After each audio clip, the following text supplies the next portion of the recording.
આપણે ટાઉન પ્લાનિંગની વાત કરી, ઘણા બધા એપ્રોચ વિશે વાત કરી. હવે રેસ્ટ ઓફ ધ થિંગ્સ જે છે એની આપણે થોડીક વાત કરી લઈએ. એક થિંગને ભણવા માટે 1 slide is enough for our revision. So that is why જો આપણે એની વાત કરીએ છીએ સોસાયટીયલ વ્યવસ્થા, જેને આપણે શું કહીએ છીએ? સોસાયટી, સમાજ વ્યવસ્થા કેવી હતી? તો સમાજ વ્યવસ્થાનો પહેલો એપ્રોચ એવું આપણે લખીએ છીએ કે માતૃસત્તાત્મક સમાજ હતો. કેવો હતો? માતૃસત્તાત્મક સમાજ. What is the meaning of માતૃસત્તાત્મક સમાજ? અને કયા કોન્ટેક્સમાં આપણે કહી શકીએ? કયું છે એનો અર્થ એવો નથી કે 100% એવો હતો. કયું છે એનો અર્થ એ છે કે આપણને એવા પ્રકારના પુરાવા મળ્યા છે જેથી આપણે સમાજને કેવું કહીએ છીએ? માતૃસત્તાત્મક કહીએ છીએ. We have this kinds of things which is found in IBC. તો સત્તા હતો માતૃસત્તાત્મક. The reason behind that is આપણને પુરુષોની જેટલી મૂર્તિ નથી મળી એટલી મૂર્તિ આપણને સ્ત્રીઓની મળી છે. એ પણ એક જ પ્રકારની નહીં, અલગ અલગ પ્રકારની. તો માતૃદેવીની મૂર્તિઓના અલગ અલગ પ્રકાર અહીંયા આપણે જોવા પડે. સૌથી વધારે મૂર્તિ ક્યાંથી મળી છે, સૌથી લીસ્ટ ક્યાંથી મળી છે, સૌથી વધારે ગુજરાતમાં ક્યાંથી મળી છે એની આપણે વાત હમણાં જ કરીએ, એટલે પાછું રિવિઝન નથી કરતી. પિંચિંગ આર્ટ દ્વારા મળી છે, પકવેલી માટીની મળી છે, બધું જ તમને ખબર છે. માતૃદેવીને ઉર્વરતાની દેવી કહેવાય, પ્રજનનની દેવી કહેવાય, સમાજના એક્સપાન્શનની દેવી કહેવાય. આપણે એ જ વસ્તુનું એક્સપાન્શન કરીએ છીએ કે જે વસ્તુ આપણને ગમે છે. ભારતીય સમાજમાં ડાર્વિનનો ઉત્ક્રાંતિવાદ આવી રીતે પણ કામ કરે છે વિશ્વમાં, કે આપણે એ જ વસ્તુનું ઉત્પાદન કરવા ઈચ્છીએ છીએ કે જે વસ્તુ આપણને ગમે છે. એને પણ નેચરલ સિલેક્શન થિયરીનો એક ભાગ કહેવાય છે. એટલે જ માણસ પોતાના જેવા બીજા જીવો અને દરેક જીવ પોતાના જેવા બીજા જીવો પેદા કરવા માટે ઝઝૂમે છે. દરેક જીવ એના. તો આ જે થિયરી છે એ અહીંયા પણ કામ કરતી હતી. માતૃદેવીના અલગ અલગ પ્રકારમાં એક દેવી મળી કે જે શૃંગારથી સજેલી હતી. એક દેવી મળી કે જેના ગર્ભમાંથી, આ નાભીમાંથી એક આવો છોડ નીકળતો દેખાય છે આવી રીતે. જેને પાંદડું આવું બનાવ્યું હતું. અહીંયા એક સૂતું બાળક બતાવવામાં આવ્યું. આવું મૂર્તિની ઉપર જ આવું કાર્વેશન્સ કરેલું હતું. તો આને કહેવાય જે દેવીના ગર્ભમાંથી શું નીકળે છે એટલા માટે આને કઈ દેવી કહેવાય? ઉર્વરતા. શૃંગારની દેવી એટલે શાનું પ્રતીક કહેવાયું? પ્રેમનું પ્રતીક કહેવાયું. તો સ્ત્રીના આવા ફોર્મ્સ તમને જોવા મળે છે. સૌથી વધારે સ્ત્રીઓની મૂર્તિ જોવા મળે છે. એટલા માટે આને શું કહેવાય? માતૃ. ઘર મોટા હતા. હું ઘર ત્યારે મોટું બનાવીશ જ્યારે મારી ફેમિલી મોટી હશે. બાકી તો મને 2 BHK માં ફાવશે. તો જોઈન્ટ ફેમિલી, ગુજરાતીમાં આપણે શું કહી શકીએ? સહપરિવાર રહેવાનો અહીંયા પુરાવો મળે છે. સહપરિવાર. સહપરિવાર છે મતલબ કે દરેક વ્યક્તિ પોતાના સેના માટે એલર્ટ હશે? मनोरंजन. वो मूवी का डायलॉग है ना, जब समाज में, जब सोसाइटी में तनाव बढ़ता है तो लोग मनोरंजन की ओर भागते हैं. છે મૂવીમાં ડાયલોગ. જ્યારે સમાજમાં તણાવ વધે છે ત્યારે લોકો શું શોધે છે? મનોરંજન. હે ના, પેલા સિંગરના લાઈફ ઉપર ડિપેન્ડ છે ને પેલું મૂવી દલજીત દોસાંઝ. કયું? હા, ચમકીલા. એનો ડાયલોગ છે. કે મૂવી ભૂલી જાય, ડાયલોગ અમુક સારા હોય તો યાદ રહી જાય. મને બહુ ગમે ડાયલોગ. અને ખરેખર સમાજની વાસ્તવિકતા છે. જ્યારે તમે એક્ઝોસ્ટ થઈ જાઓ છો તો તમે એવી વસ્તુ ગોતો છો કે જ્યાં તમે તમારા રોજિંદા જીવનમાંથી બહાર આવવા માંગો છો. આ લોકોએ પણ શોધ્યા. તેના પુરાવા આપણને કેવી રીતે મળ્યા બેટા? લોથલમાંથી મળ્યા. લોથલમાંથી આપણને પાસાની રમત મળી. લોથલમાંથી આપણે કઈ રમત મળી? પાસાની રમત. હવે સાપ સીડી હોય કે જે હોય, આપણે શું કહેવાનું? પાસાની રમત. ધોળાવીરામાંથી આપણને શું મળ્યું? રમતગમતનું મેદાન મળ્યું. તો અહીંયાથી આપણને રમતગમતનું મેદાન મળ્યું. લોકો નૃત્ય ના પણ ભાઈ, મનોરંજનમાં નૃત્ય આવે કે આવે? ઓબ્વિયસલી આવે, 100% આવે. લોકોને જાનમાં અત્યારે કેટલાય નાચવા ગયા હશે? હા કે ના? હા. આપણે પડવું કે ના પડવું, ગામની જાનમાં નાચવાનું, है ना? तो भाई नृत्य, तो यहाँ पे दो तरीके का मिलता है हमें. नृत्यांगना तरीके अपन एक नर्तकी मॉडल મળે છે. તે બે નામ ઊભા હે, આવી રીતે જ ઊભા છે. સાચા. It's a resting pose of the model, હે ને? રેસ્ટિંગ પોઝ ઓફ મોડલ, જેને કહેવાય છે કાંસાની નર્તકી. જે પણ કેવી છે? નગ્ન છે. નગ્ન નર્તકીની કાંસાની મૂર્તિ. એવો જ આપણને એક પુરુષનો પણ મેલ ટોર્સો મળી આવ્યો છે ઇન ધ હડપ્પા. આ આપણને મળ્યું છે મોહેંજો-દડો. તો નગ્ન નર્તકીની મૂર્તિ ક્યાં મળી? મોહેંજો-દડો. જે નગ્ન નર્તકીની મૂર્તિ જે છે એને એક ડાબા હાથમાં બહુ જ બધા બંગડી પહેર્યા હતા. અહીંયા પહેર્યા હતા, અહીંયા પહેર્યા હતા. પણ બેનને જમણા હાથની વધારે મુવમેન્ટ કરવી હતી, તો જમણા હાથમાં કંઈ નહોતું પહેર્યું. અહીંયા બે બંગડી, અહીંયા બે બંગડી, બસ. મારે લખવું છે ને તો મને કટ કટ કટ કટ થશે તો નહીં જ ગમે, ના જ ગમે યાર. દેટ ઇઝ વાય વિદ્યાર્થી હોય એ એક હાથમાં બહુ માપનું પહેરે ને એક હાથમાં જ ઘડિયાળ ડાબા હાથમાં પહેરવાનું પરંપરા એટલા માટે છે બેટમજી, ક્યોંકि ઉસે લિખા નહીં જાતા હૈ. જે ડાબોડી હોય ને જમણા હાથમાં ઘડિયાળ પહેરે, તેનો સમય ના ફરી જાય.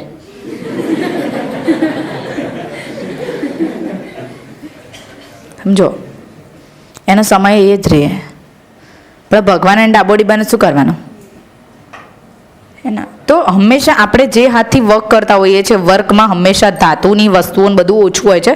તો રીઝન બે અંદર એમાં આપણે સ્મૂથનેસ લાવી શકીએ આપણા વર્કમાં. ઘણા પેનથી લખતા તો ઢાંકણા બાજુમાં રાખીને લખે, એનોય ભાર લાગવો જોઈએ નહીં.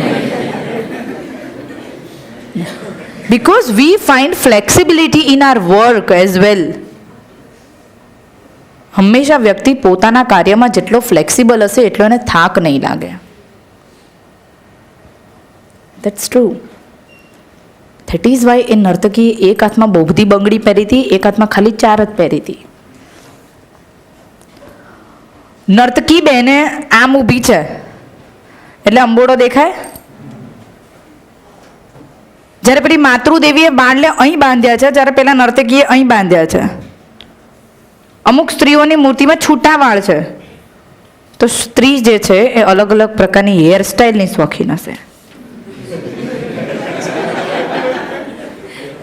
જાતે કરતો એક બાજુવાળી પાસે કરાવતી કોણ ખબર.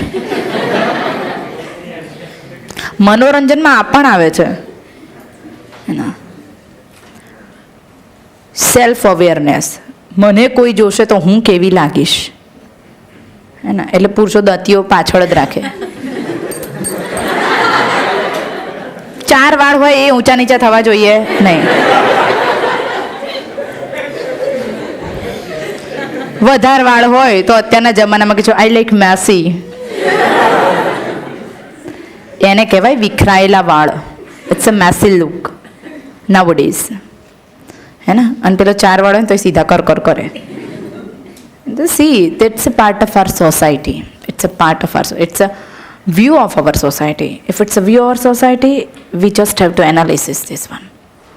બધાને અલગ અલગ પ્રકારનું ગમતું હોય, હે ને? સો આ જ ચેન્જ જોવાનો છે. Change, history is all about જે તમે ચેન્જ જોતા સમાજમાં થઈ જાઓ છો એને શું કહેવાય? History. History is not all about કે તમે તારીખો ગોખો. નો, ઇટ્સ ઓલ અબાઉટ તમે ચેન્જ જુઓ in the society. It's a history. Manikant Singh sir આવું કે ભણાવતા હોય ત્યારે યુપીસીના ક્લાસમાં હું એમ જ કહું કે ભૂરા તારીખો ગોખાય નહીં, ચેન્જ જોવાય, હે ને? સો બસ આ જ વસ્તુ અહીંયા દેખાય છે. કાંસાની નર્તકી તો જોવા મળે છે જે નગ્ન છે, પણ એની સાથે મેલ ટોર્સોય જોવા મળે છે. નગ્ન પુરુષનું ધડ, એને શું કહેવાય? Male torso, which is found in Harappa. Which is found in Harappa. मतलब prostitution is not belonging to female but even for male. પ્રોસ્ટિટ્યુશન સાથે સંકળાયેલા ખાલી સ્ત્રીઓ નહીં હોય, મેલ પણ હશે. નૃત્ય ખાલી ઇવન ધો આ સમાજમાં આપણને એક નટરાજની મૂર્તિ મળી આવી છે હડપ્પામાંથી, નૃત્ય કરતો પુરુષ. તો ખાલી સ્ત્રીઓ જ નૃત્ય નહીં કરતી હોય, નૃત્ય કરતો પુરુષ ક્યાંથી મળી આવ્યો છે આપણને? જેને આપણે ઇતિહાસકારોએ નટરાજ કીધો, ક્યાંથી મળ્યો આપણને ભાઈ? તો હડપ્પામાંથી એક પુરુષ નૃત્ય કરી રહ્યો છે ને એક પુરુષનું ધડ નગ્ન છે. That is what about. પુરુષો એ મનોરંજન સાથે સંકળાયેલા હશે. Good things, bad things doesn't matter, thing is how we think. Right? તો અહીંયા તમને આવું જોવા મળે છે. હું મનોરંજન ભણાવું છું. લોથલમાં પાસાની રમત, ધોળાવીરામાં રમત ગમતનું મેદાન, નૃત્ય માટે કાંસાની આવી બધી મૂર્તિઓ મળી આવી. આ છે સોસાયટીઅલ એપ્રોચ.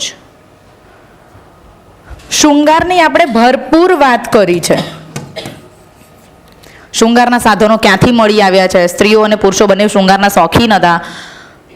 શૃંગારના સાધનો ક્યાંથી મળી આવ્યા છે એ તો જોયું, પણ મૂર્તિ સ્વરૂપે તમને શૃંગાર ક્યાંથી જોવા મળે? તો મૂર્તિ સ્વરૂપે આપણને શૃંગાર આપણે માતૃદેવીની મૂર્તિમાં તો જોયો, પણ પુરુષનો શૃંગાર તમને સૌથી સારામાં સારો જોવા મળે દાઢીવાળો પુરુષ. અત્યારે એવા પુરુષને કહેવાય બીઈંગ બિયર્ડો. હેશટેગ સેટ કરાવવાના રૂપિયા વધારે હોય, મુંડાવાના ઓછા હોય. That's true. ભલે મને તો એટલું તો ખબર જ છે. સો એવું છે કે અહીંયા દાઢીવાળા પુરુષ મળ્યો છે જેની મૂછું નથી.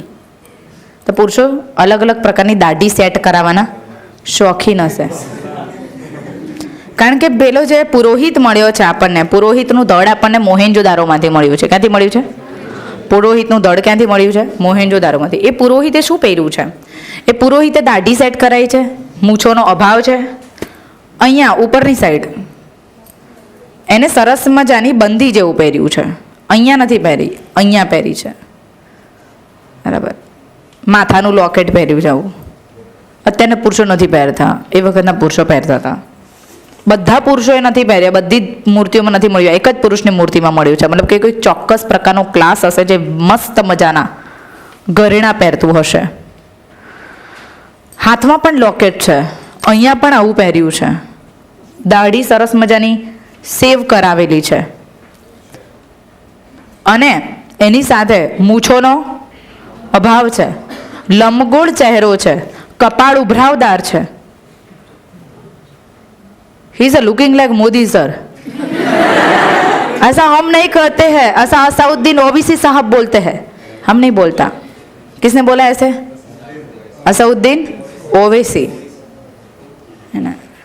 सुनिएगा सबकी स्पीच. कहानी घर घर की देखने से कुछ नहीं होता. न्यूज़ देखो, न्यूज़. तो एक बार असाउद्दीन ओवैसी साहब ऐसा बोल रहे थे दिल्ली में भाषण आपता ते वक्ते. खैर, તો એ પુરોહિતે પાછું જે વસ્ત્ર પહેર્યું છે હે ના, એ પણ પાછું વણાટવાળું પહેર્યું છે. અને વણાટની સાથે એની અંદર ભરતકામના પણ નમૂના મળ્યો. સિંધુ ખીણની સભ્યતાના લોકો ભરતકામની કળા જાણતા હતા કે જાણતા હતા? કોના ધડ ઉપર તમને આવું જોવા મળે છે? દાઢીવાળા પુરોહિતના ધડ ઉપર તમને જોવા મળે છે. સો દાઢીવાળા પુરુષનું ધડ મોહેન્જોદડોમાંથી મળ્યું છે, જ્યારે ધોતી પહેરેલ પુરુષ આપણને હડપ્પામાંથી મળ્યો છે. દાઢીવાળા પુરુષનું ધડ ક્યાંથી મળ્યું છે આપણને? મોહેન્જોદડો. જ્યારે ધોતીવાળો પુરુષ, તો મોદીજી મોહેન્જોદારો में, अमित शाह हड़प्पा में, और दोनों कंट्रोल करते थे इसे पूरी सिस्टम को. શું યાદ રાખવાનું? मोहनजोदारो से मोदी, मोदी जैसा शिल्प, दाढ़ी वगैरह सब कुछ उनके जैसा है. तो दाढ़ी वाला पुरुष નું શિલ્પ ક્યાં આવશે? અને ધોતી પહેરેલ પુરુષ, વેરી નાઇસ. યાદ રહેશે કે રહેશે? હે ને? તો આ વસ્તુ યાદ રાખવાની. તો પુરુષો જે છે એ આવા વસ્ત્ર પહેરતા હતા કે જેને શરીર પર લપેટવામાં આવતા. હા કે ના? હા. ઓકે. સમાજ વ્યવસ્થામાં આપણે સમાજમાં સત્તાત્મકતા જોઈ, પરિવાર જોયું, મનોરંજન જોયું, શૃંગાર જોયું, મૂર્તિ જોઈ. આ બધું કઈ વ્યવસ્થામાં આવશે? સમાજ વ્યવસ્થાનો એક ભાગ. સમાજ કેવો હતો? લિખિત પુરાવા કોઈ મળતા નથી, કોઈ લિખિત પુરાવા નથી મળ્યા આપણને. સમાજ વ્યવસ્થા પછી આવે છે ધાર્મિક વ્યવસ્થા. કઈ વ્યવસ્થા? Religious approach of the society. What? Religious approach of society મતલબ કે ધાર્મિક વ્યવસ્થા. મેક્સિમમ લોકો કયા વાદમાં માનતા હતા? પ્રકૃતિવાદ. પ્રકૃતિવાદમાં માનતા હોવાથી તમને એમના જે મોહર મળે છે, મોહર ઉપર કયું પાન મળે છે? એ લોકો કોની વર્શિપ કરતા હતા? પ્રાણીઓની. તો પ્રાણીઓમાં તમે જોવા જાઓ તો મોટી હિંસાના અહીંયા કોઈ તમને પુરાવા મળતા નથી. માછલી ખાતા હતા. The reason be that is સમુદ્ર અને નદીના કાંઠાના વિસ્તારમાં વસેલા હતા, તો ઈટેબલમાં ખાલી એ લોકો પાસે શું હતી? માછલી. બાકી મોટા પ્રાણીનો શિકાર કરીને માંસ ખાતા નહોતા. તો પ્રાણીઓની શું કરતા હતા એ લોકો? વર્શિપ. એટલા માટે પ્રાણીઓને પણ ક્યાં સ્થાન આપ્યું બેટા? મોહર પર. પીપળના વૃક્ષને પણ ક્યાં સ્થાન આપ્યું? મોહર પર. કયા કયા પ્રાણીઓને મોહર પર સ્થાન મળ્યું? વાઘ, ગેંડો, હરણ, ભેંસ, બળદ, આ બધાને ક્યાં સ્થાન મળ્યું? મોહર પર. ગાય હતી? શું નહોતું? ઊંટ હતો, કૂતરો હતો, બકરું હતું. આ કોઈ પ્રાણીઓ ક્યાં નહોતા? મોહર પર. બકરી જેવું કંઈક છે પણ એને યુનિકોર્ન કહી દીધું. શું કહી દીધું? જેને આપણા દાસા સાહેબે મસ્ત નામ આપ્યું, શૃંગાસ્વ. શું નામ આપ્યું?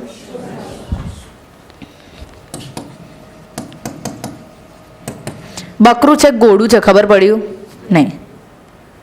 હાઇટમાં કેવું હતું? નીચું હતું. તો દાસા સાહેબે 2017ની જીપીએસસી પ્રીમાં જે પ્રશ્ન પૂછ્યો એમાં શું લખ્યું હતું? એક શૃંગી પશુ. એટલે મને બકરી કહેતી નથી. શું કહું છું? શૃંગાશ્વ. It's a imaginary animal. કારણ કે એકેય જગ્યાએ તમને શૃંગાશ્વની દફન વિધિ થયેલી જોવા મળી નથી. માણસ જબરજસ્ત ઇમેજિનેશન્સ પાવર ધરાવે છે. સેવેલ એવું લખે છે ઇન ધ કોસ્મિક થિયોરી, સેવેલ એવું લખે છે ઇન ધ કોસ્મિક થિયોરી કે માણસે યુનિવર્સ વિશે પહેલાં વિચારવાનું શરૂ કર્યું અને 19th સેન્ચુરીમાં જ્યારે વિજ્ઞાનવાદનો ઉદય થયો, then we have a powerful telescope and all things, ત્યારે આપણને ખબર પડી કે માણસનું ઇમેજિનેશન્સ તે 60% સાચું હતું. કે જ્યારે માણસે ટોલેમી એવું કીધું કે યસ પૃથ્વી ગોળ છે. વિચાર કરો, ટેલિસ્કોપ વગર એ વ્યક્તિ એવું કહી દીધું કે પૃથ્વી કેવી છે? For observations, for imaginations. That is why મેનિફેસ્ટેશન્સથી માણસ દુનિયા બદલી શકે છે. Yes or yes? રીલ્સ મત દેખો, रियल को जानो.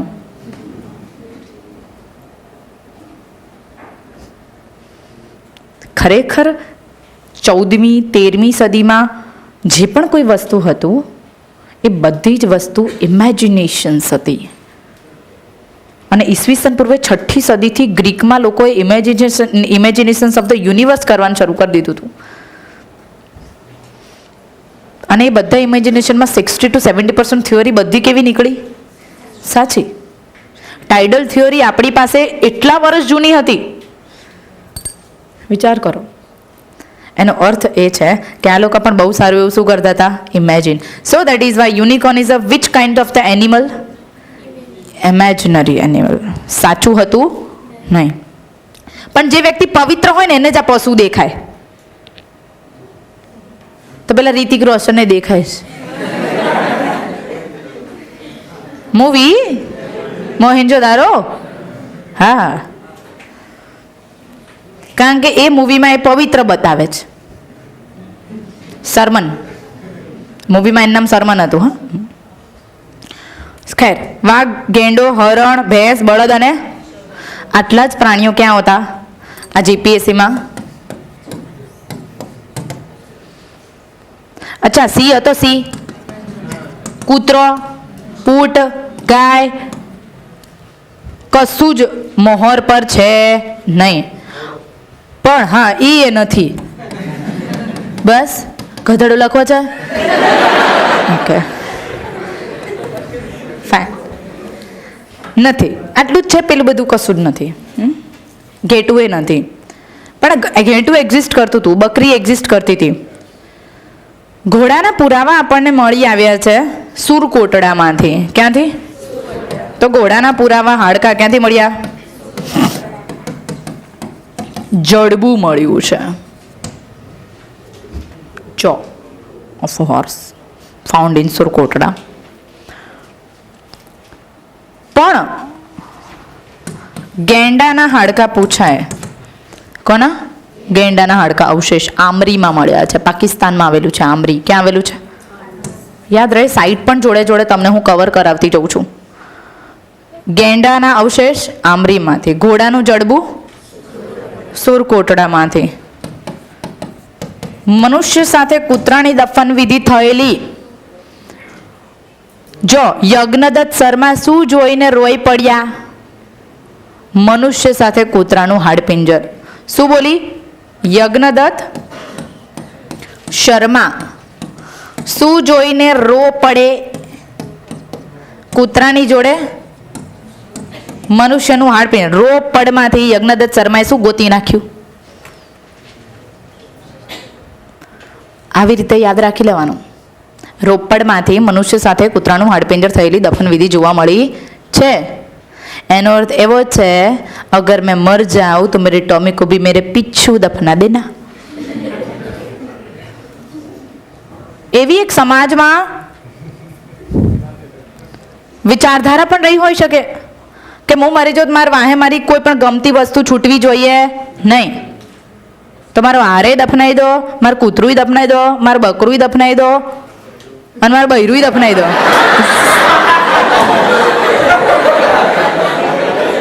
नाइस, यही उम्मीद थी.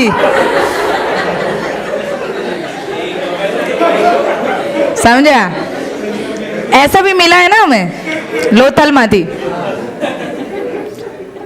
तो मारी पाछड़ मारी गमती तमाम वस्तुने दफनाई दो. ऐसी विचारधारा आईवीसी के टाइम में रही होगी. ऐसे रही होगी. तो કૂતરા સાથે મનુષ્યનું હાડપિંજર ક્યાંથી મળે બેટા? રોપડમાંથી મળે. જોડકા જોડો પૂછાય છે એટલા માટે કહું છું. કૂતરા સાથે મનુષ્યનું હાડપિંજર રોપડ. ગેંડાનું હાડપિંજર આમરી. ઘોડાનું સુરકોટડા. ઓકે. ઊંટના પુરાવા. અચ્છા, ઊંટનો ઉપયોગ કરીને ખેતી થતી હશે. ઊંટનો ઉપયોગ કરીને ખેતી થતી હશે તેના પુરાવા આપણને કાલીબંગનમાંથી મળે છે. બળદ ગાડું નથી મળ્યું બેટા, ઊંટ ગાડું મળ્યું છે. શું મળ્યું છે?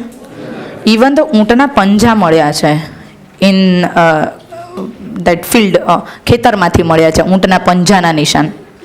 એનો અર્થ એવો છે કે ખેતરમાં ઊંટના પુરાવા પ્રાપ્ત થયા છે. મતલબ કે ખેતીમાં ઊંટનો ઉપયોગ થતો હશે. ઊંટના હાડકાં મળ્યા છે. તો ઊંટ ક્યાંથી મળ્યા છે? કાલીબંગનમાંથી મળ્યા છે. ઇવન ધો લોથલ અને કાલીબંગનમાંથી આપણને યજ્ઞકુંડ મળ્યા છે. શું મળ્યા છે?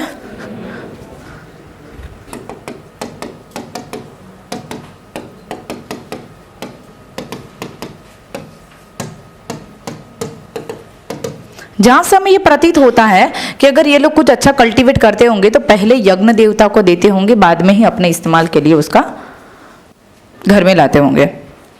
સો આ વસ્તુ એ પ્રતીત કરે છે કે યજ્ઞ અને બલિની વ્યવસ્થા ક્યાંક ને ક્યાંક little bit not major amount અહીંયા એક્ઝિસ્ટ કરતી હશે in the two places, Lothal as well as. Because યજ્ઞની વેદી ખાલી બે જગ્યાએ મળી છે, એક અને બીજી કાલીબંગન. ધાર્મિક આઈડિયોલોજી કરાવું છું, બરાબર. સો આવી વસ્તુ તમને અહીંયા પ્રાપ્ત થાય. ધાર્મિક વ્યવસ્થામાં પ્રકૃતિ પૂજા, પ્રાણી પૂજા, પ્રાણીના આવા પુરાવા, લોથલ અને કાલીબંગનમાંથી યજ્ઞકુંડ. શું આ સમાજ અંધશ્રદ્ધામાં માનતું હતું? શ્રદ્ધાની સાથે અંધશ્રદ્ધા ફ્રી હોય.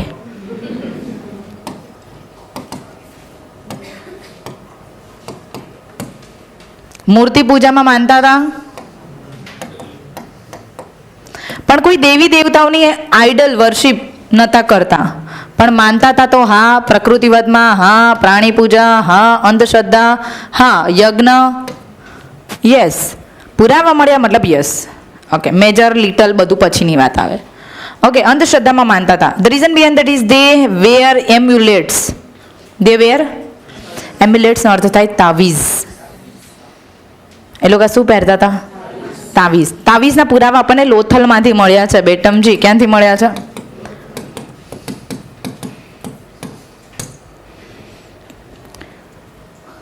રાક્ષસી મોઢાવાળું અહીંયા તાવીઝ મળ્યું છે, જેને અહીંયા 2 કાણા પાડ્યા છે. ઓબ્વિયસલી 2 કાણા પાડ્યા હોય તો સ્ટ્રિંગ માટે જ પાડ્યા હોય, હે ને?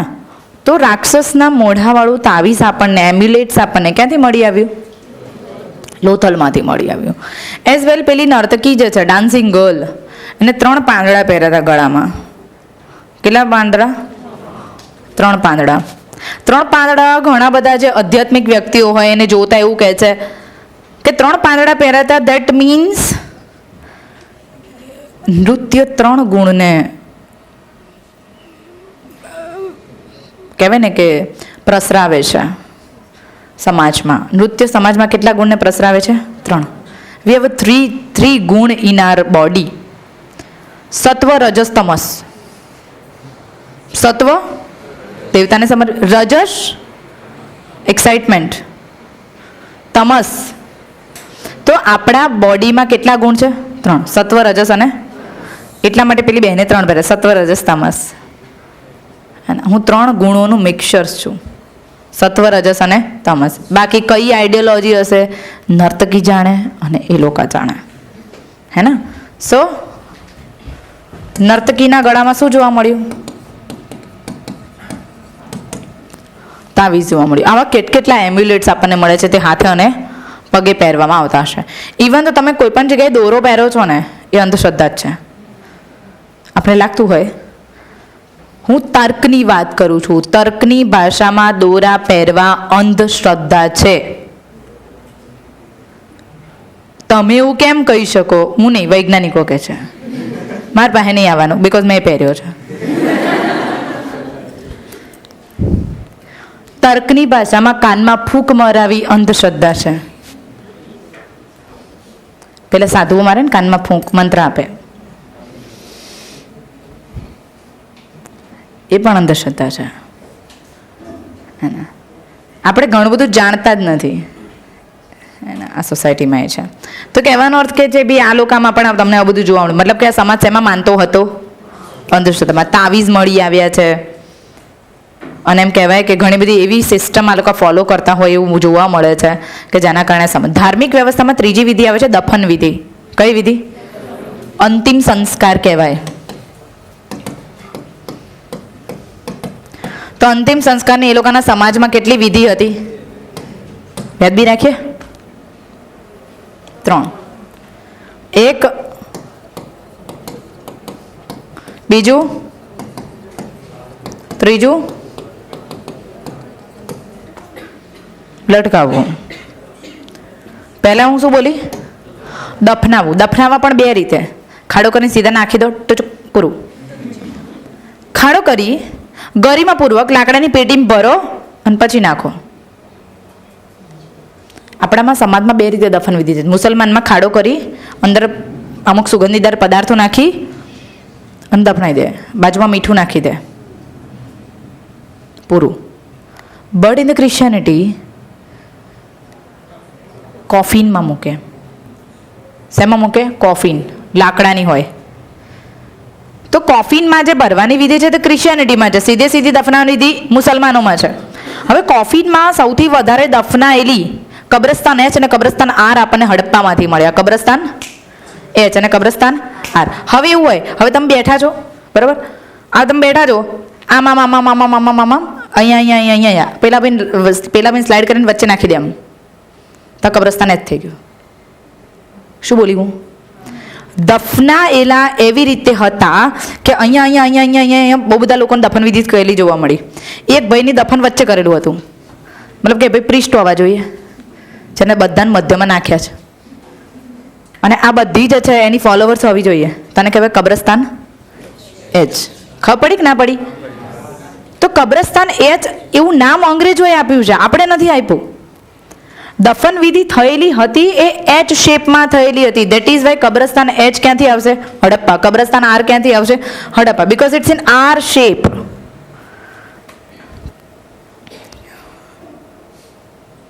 તને કબ્રસ્તાન શું કીધું? તો દફનાવા કેટલા પ્રકારે હતા? 2. સીધી દફન વિધિ. તો હડપ્પામાંથી કોફિન સાથેની દફન વિધિ જોવા મળી. વિધાન સાચું કે સાચું? Very nice. ઓકે, હવે બાળવું જે વિધિ આપણે હિન્દુ વિધિ છે, અને દફનાવવા માટેની પણ ચોક્કસ એક દિશા હતી. મેક્સિમમ લોકોને ઉત્તર દક્ષિણમાં દફનાવવામાં આવતા. કેવી? ઉત્તરમાં, દક્ષિણમાં. ગુરુત્વાકર્ષણ ક્ષેત્ર સૌથી વધારે આ દિશામાં હોય. ઉત્તર દક્ષિણ, ઉત્તર થશે આમ ફરે. જ્યારે માણસને ઉત્તર દક્ષિણમાં દફનાવે ને એમાંથી સૌથી વધારે ચુંબકીય ક્ષેત્ર પસાર થાય. સડે જલ્દી, પંચમહાભૂતમાં જલ્દી વિલીન થઈ જાય. એટલા માટે ઉત્તર દક્ષિણમાં સુવાય નહીં. અગર જો તમે ઉત્તર દક્ષિણમાં સુવો છો તો તમારા બોડીમાં સૌથી ફાસ્ટ ચુંબકીય ક્ષેત્ર તમે ઊંઘો તાર પસાર થાય. જો તમારા બોડીમાં વેઇટ તમારા બોડીમાં બ્લડ સર્ક્યુલેશન વધી ગયું ચુંબકીય ક્ષેત્રની સાથે, બીકોઝ તમારું બોડી તે મેગ્નેટિક એક્ટિવ કહેવાય. આપણું બોડી મેગ્નેટિક, એટલા માટે જો હું કોઈ વીજળીના કરંટ નડીશ તો દાડ દઈને પસાર થશે. તો આપણું બોડી મેગ્નેટિકલી કેવું છે? એક્ટિવ છે. ઉત્તર દક્ષિણમાં તમે સૂઈ ગયા તો તે કરંટ તમારી બોડીમાં ફટફટ પસાર થશે, because Prithvi has a magnetic waves. તો તમારા બ્લડ સર્ક્યુલેશન તમે ઊંઘતા હશો શાંતિથી, પણ એ સર્ક્યુલેશન વધારે વધી જતા જો લોહીનો દાબ વધી જાય તો વ્યક્તિનું ઊંઘમાં મૃત્યુ થવાની સંભાવનાઓ વધી જાય. એટલે બાજુવાળા કે ઊંઘ્યા ઊંઘા ઉઠા જ નહીં.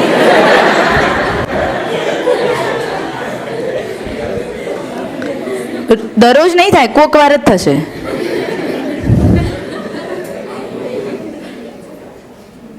યંગને ઓછી સંભાવના હોય, વૃદ્ધને વધારે હોય. એટલા માટે આપણામાં એવું કહે છે કે મેક્સિમમ ઉત્તર દક્ષિણમાં ન ઊંઘવું, દક્ષિણ ઉત્તરમાં. દક્ષિણમાં માથું, ઉત્તરમાં પગ. તો કરંટની દિશા ઊંધી થઈ જાય. અથવા તો પૂર્વ પશ્ચિમ, પશ્ચિમ પૂર્વ ચાલે, બટ ઉત્તર દક્ષિણ ન. વૈજ્ઞાનિક કારણ છે. અને હંમેશા તમે જે વસ્તુને ફોલો કરો છો ને, જ્યોતિષ છે કે વોટ્સએવર, હંમેશા શેના સાથે જોડાયેલું છે? વિજ્ઞાન સાથે. જ્યાં માણસ વિજ્ઞાન સમજવામાં અસક્ષમ રહે ત્યાં જ્યોતિષ વધારે પાવરફુલ થઈ ગયું. એટલા માટે જ્યોતિષમાં એવું કહે છે કે કયા દિશામાં ન ઊંઘાય. અને જો તમે મરી નહીં જાઓ ને તો તમારામાં રક્તદાબ સંબંધિત રોગો થવા માંડશે. તમને ઢીંચણમાં દુખાવો થશે. તમને એવું ઘણી વખત ફીલ થશે એકદમ ધબકારા વધી ગયા ડેલી લાઈફમાં. તમારું બીપી નોર્મલ કરતાં હાઈ રહેવા માંડે. આ બધી ઊંઘતી દિશાની અસર છે. If your direction is not proper, તમે તાણમાં જ ઊંઘશો ને તાણમાં જ ઊભા થશો. તમારા બોડી પર તાણનો અનુભવ થશે, ટેન્સાઇલનેસની અનુભવ થશે.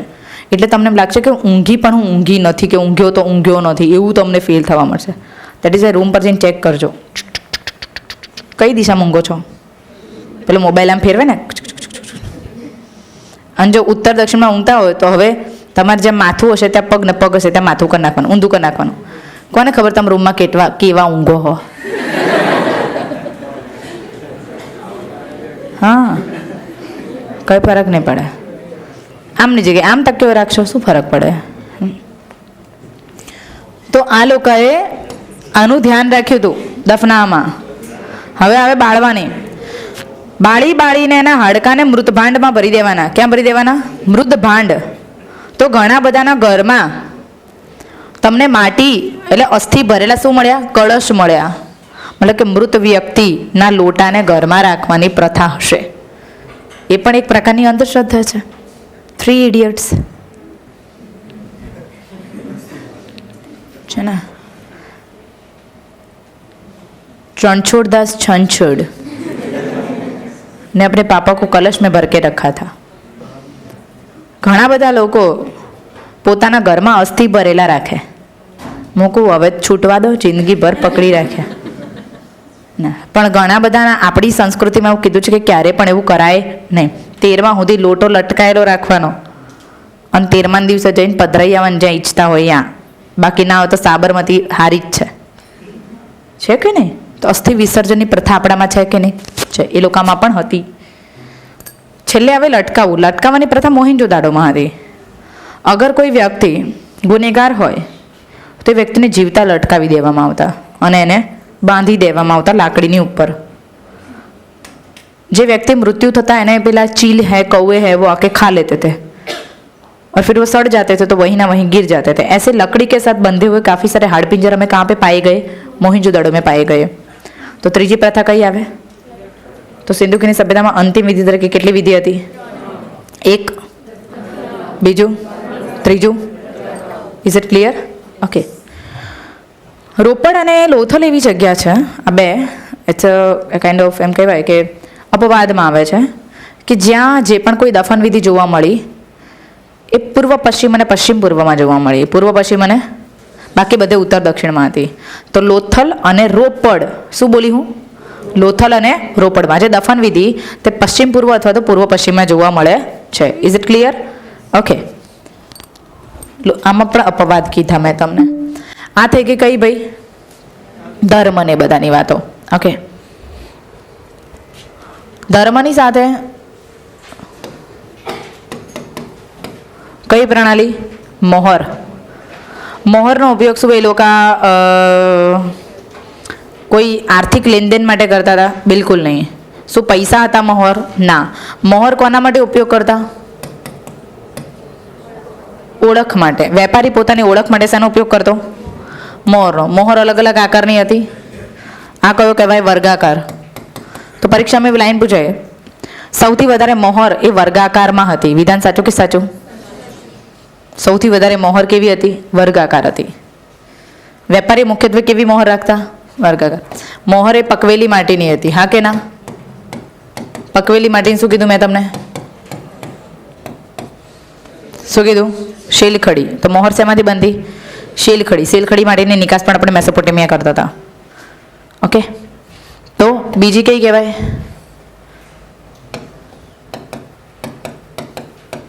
લંબચોરસને શું કહેવાય? આયતાકાર. ત્રીજી મોહર કેવી હતી?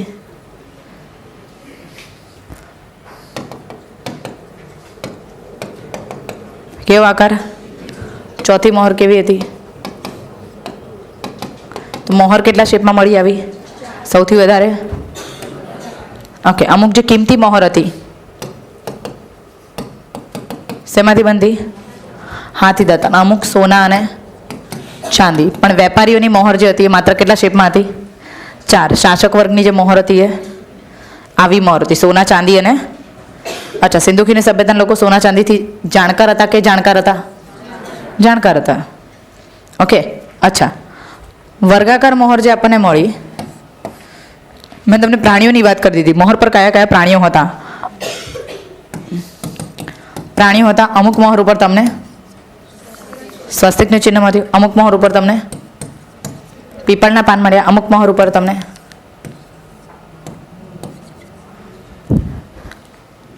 વાહનનું ચિહ્ન મળ્યું. એનો અર્થ એ છે કે આ પ્રજા જે છે તે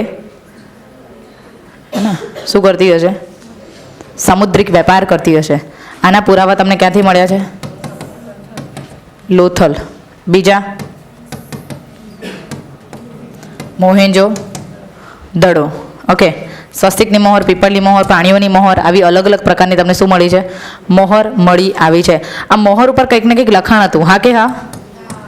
હા. જે લખાણની લિપિ શું કહેવાય? ચિત્રાત્મક લિપિ, અથવા તો સિંધુ લિપિ કહેવાય, અથવા તો બેસ્ટ્રોફેડોન લિપિ કહેવાય. આની ઓળખ થઈ નથી એટલા માટે એને શું કહેવાય? લિપિ. જો એની ઓળખ થઈ ગઈ હોય તો એને ભાષા કહેવાય. જ્યાં સુધી કોઈ પણ પિક્ચરની ઓળખ નથી થતી ત્યાં સુધી તે સ્ક્રિપ્ટ છે. જે દિવસેની ઓળખ થઈ ગઈ તે દિવસે શું બની જશે? શું બની જશે? ભાષા બની જશે. તો આને આપણે શું કહીએ છીએ? લિપિ. આવા આપણને અલ્ટિમેટલી કેટલા ચિહ્નો મળ્યા છે? તો સિંધુ લિપિના આપણને કેટલા ચિહ્નો મળી આવ્યા છે? કેટલા ચિહ્નો મળી આવ્યા છે? કેટલા ચિહ્નો મળી આવ્યા છે? 400. પણ 400 ચિહ્નોનો ફ્રિકવન્ટલી ઉપયોગ થતો હોય? ના. આ 400 ચિહ્નોમાંથી ફ્રિકવન્ટલી કેટલા ચિહ્નોનો ઉપયોગ થતો હતો? 64. કેટલા? 64. અને એક ચિહ્ન બધી જ મોહરમાં રિપીટ થતું હતું.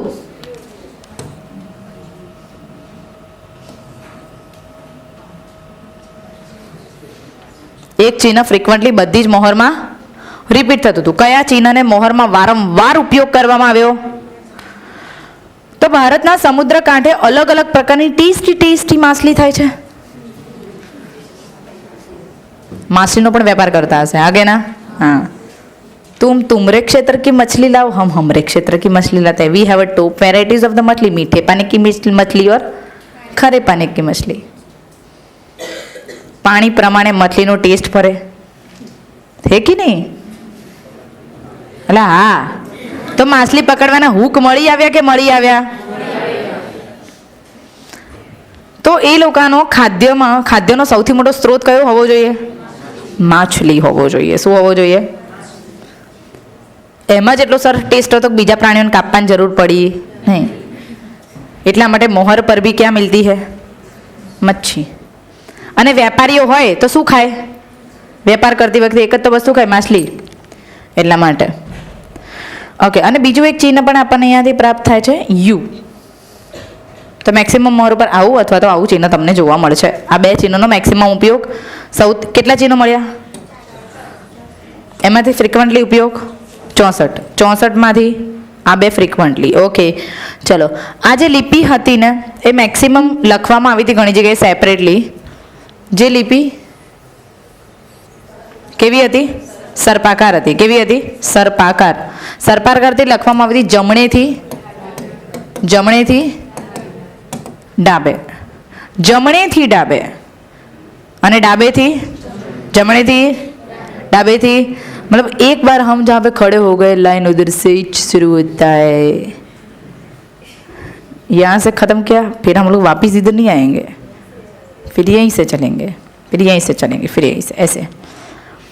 तो आ लोकानी लिपि जे છે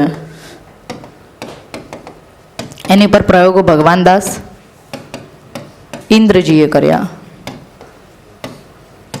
કોણે કર્યા? લિપિ ઉપર પ્રયોગ કરનાર ગુજરાતી વ્યક્તિ ભગવાન દાસ ઇન્દ્રજીએ કર્યા છે. ઓકે, જેમ્સ પ્રિન્સેપ નહીં આવે. કોણ હશે? ભગવાન દાસ ઇન્દ્રજીએ પ્રયોગ કર્યા છે. ખેર, તો આ થઈ ગઈ મોહર વિશેની ચર્ચા. મોહરમાં આટલું કરો. સૌથી પ્રાચીન સાઇનબોર્ડ આપણને કઈ જગ્યાએથી મળી આવ્યું છે? 10 અક્ષરનું સાઇનબોર્ડ.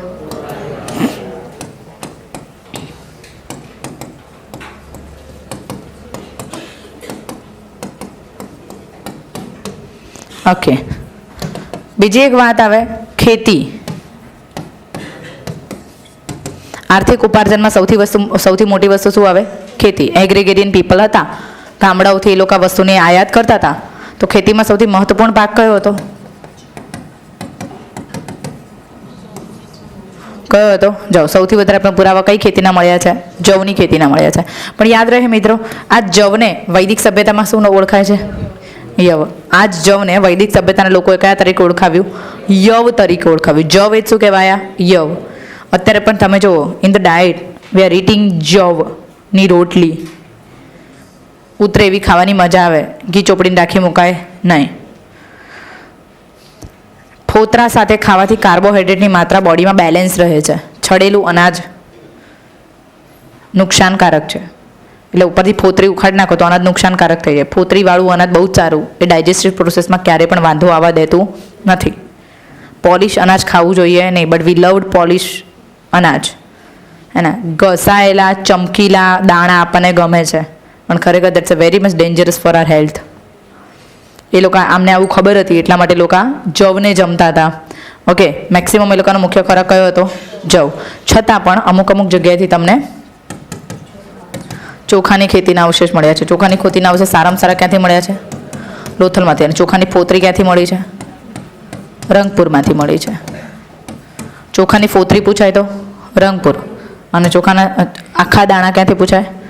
લોથલ. તો આ બધી વસ્તુને યાદ રાખવાની. પ્લસ રાગી. રાગીની ખેતીના અવશેષ આપણને ક્યાંથી મળ્યા છે? રોજડી. રોજડી એટલે રાજકોટ. રોજડી એટલે રાજકોટ. બાજરીની સારામાં સારી ખેતી ક્યાંથી જોવા મળી? અત્યારે તો હમણાં શિયાળો ચાલે છે એટલે લોકો બાજરી જ ખાતા હોય. બાજરીની ખેતીના અવશેષ આપણને ક્યાંથી? બાજરી અને રાઈ. બાજરી અને રાઈ આ બંનેની ખેતીના અવશેષ આપણને ક્યાંથી મળે છે? કાલીબંગનમાંથી. કાલીબંગનમાં પૂર આધારિત ખેતી થતી હતી. શેના આધારિત ખેતી? આખા વર્ષમાં કેટલા પાક લેતા હતા? 2. તો સિંધુ ખીણની સભ્યતાના લોકો આખા વર્ષમાં કેટલી વાર પાક લેતા હતા? 2 વખત પાક. ઘણી વખત એવું હોય છે એક જ ખેતરમાં અલગ અલગ પ્રકારના 2 પાકોને વાવેલા હોય. એવા અવશેષ પણ આપણને ક્યાંથી મળ્યા છે? કાલીબંગનમાંથી મળ્યા છે. અર્થાત એ લોકો સરપ્લસ અનાજ ઉગાવતા હતા કે ઉગાવતા હતા? ઉગાવતા હતા.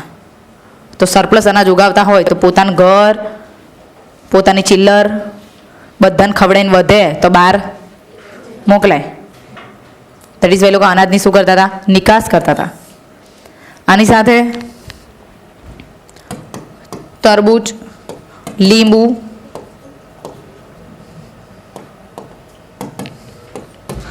સંતરા આ બધાની અલગ અલગ પ્રકારની ખેતી કરતા હશે એવા પણ આપણી પાસે પુરાવા છે. પણ આ બધા નહીં કરવાના. તરબૂચ ખાતા હતા, સંતરા ખાતા, જે ખાતા હોય આપણે હું નહીં કરવા. આપણે ખાલી એટલું યાદ રાખો કે મુખ્ય ખોરાક શું હતો? ચોખા અને એની ફોતરી ક્યાંથી મળી? લોથલ અને રાગી ક્યાંથી મળી? રોજડી. અને બાજરી અને રાઈની ખેતીના અવશેષ. આનાથી વિશેષ કંઈ યાદ રાખવાનું અનાજમાં તમારે થતું નથી. As per the part of the revision. બાકી તમે તાર મજા કરો. ઓકે. પશુપાલન. પશુપાલનથી અવગત હતા? હા. પાલતુ પશુ હતા? હા. પશુઓને પાળતા હતા. તો મેં તમને હમણાં જ કીધું મનુષ્ય સાથે કૂતરો ક્યાં મળ્યો? હે? ઓકે. મનુષ્ય સાથે બકરી,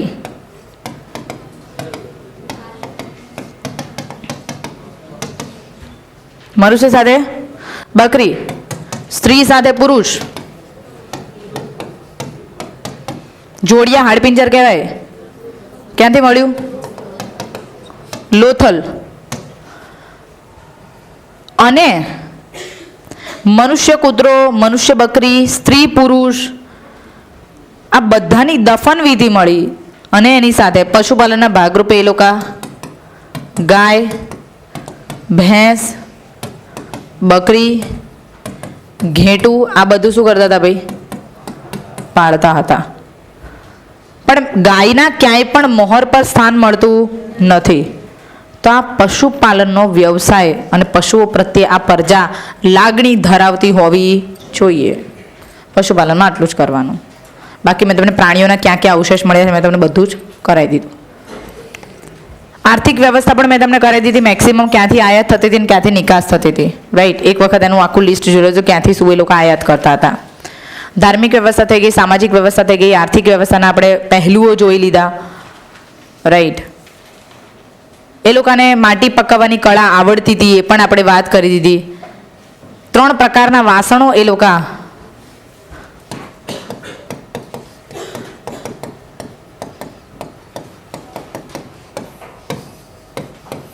પહેલી કેવી માટી? કાચી માટી. બીજી કેવી માટી? પકવેલી માટી. કાચી માટી જે છે એનો રંગ લાલ હતો. આ લાલ અને કાળો હતો. અને અહીંયા લાલ વાસણ ઉપર કાળા રંગથી શું બનાવવામાં આવ્યું હતું? ચિત્રિત. બધા માટીના બનેલા હતા. તને શું કહેવાય? મૃતભાંડ અથવા તો એને કહેવાય પોટ્રી. આ લોકોની પોટ્રી કેવી હતી ભાઈ? પોલિશ કરેલી હતી. કેવી હતી? તો સિંધુ ખીણની સભ્યતાના લોકોને વાસણને પોલિશ કરવાની કળા આવડતી હતી. હા કે હા? હા. કેટલા જબરજસ્ત શેપ જોવા મળે છે. લોથલમાં સરસ મજાનું મ્યુઝિયમ બને છે. એકવાર જોવા જતો. બહુ જબરજસ્ત શેપ્સ એ લોકો બનાવતા હતા. તમે જેવા શેપ્સનો ઉપયોગ અત્યારે નથી કરતા ને એવા શેપ્સ એ લોકો બનાવતા હતા. કાણાવાળા વાસણ, લાંબી ડોકવાળા વાસણ, આપણે જેવા માટલાનો ઉપયોગ કરે છે એના કરતાં હારા માટલા એ લોકો ઇસ્તેમાલ કરતા હતા. માટીના વાસણોનો અલગ અલગ ઉપયોગ તમને આઈવીસીમાં દેખાય છે. એનો અર્થ એ છે કે એ લોકો માટીના વાસણ બનાવવાના શોખીન હોવા જોઈએ. એક કુંભાર વર્ગ હોવો જોઈએ જે વર્ગ બનાવતો હતો. મૂર્તિકળાની વાત કરીએ તો લોસ્ટ વેક્સ પદ્ધતિથી બનેલી આપણને કઈ મૂર્તિ મળી છે? નર્તકીની મૂર્તિ. કઈ મૂર્તિ? વિચ પદ્ધતિ? Lost wax technique.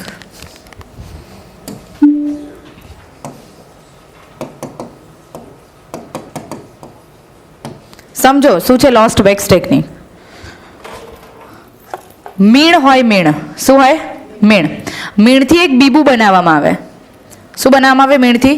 મતલબ કે લોકો મીણથી જાણકાર હતા. કુદરતી મીણનો ઉપયોગ કરતા હતા પોતાના દૈનિક જીવનમાં. શેનો ઉપયોગ કરતા હતા? કુદરતી મીણનો ઉપયોગ કરો. મીણથી શું બનાવતા? બીબું બનાવતા. બનાવી દીધું બીબું? ઓકે. મીણનું બીબું બનાવ્યા બાદ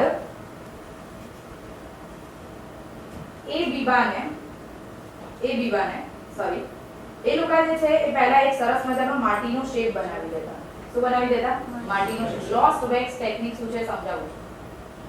મીણના બીબાની ઉપર એ લોકો માટીની આવી પરત ચડાવી દેતા. સમજી લો કે આ મીણનું બીબું છે, એની પર કઈ પરત ચડાવી દીધી?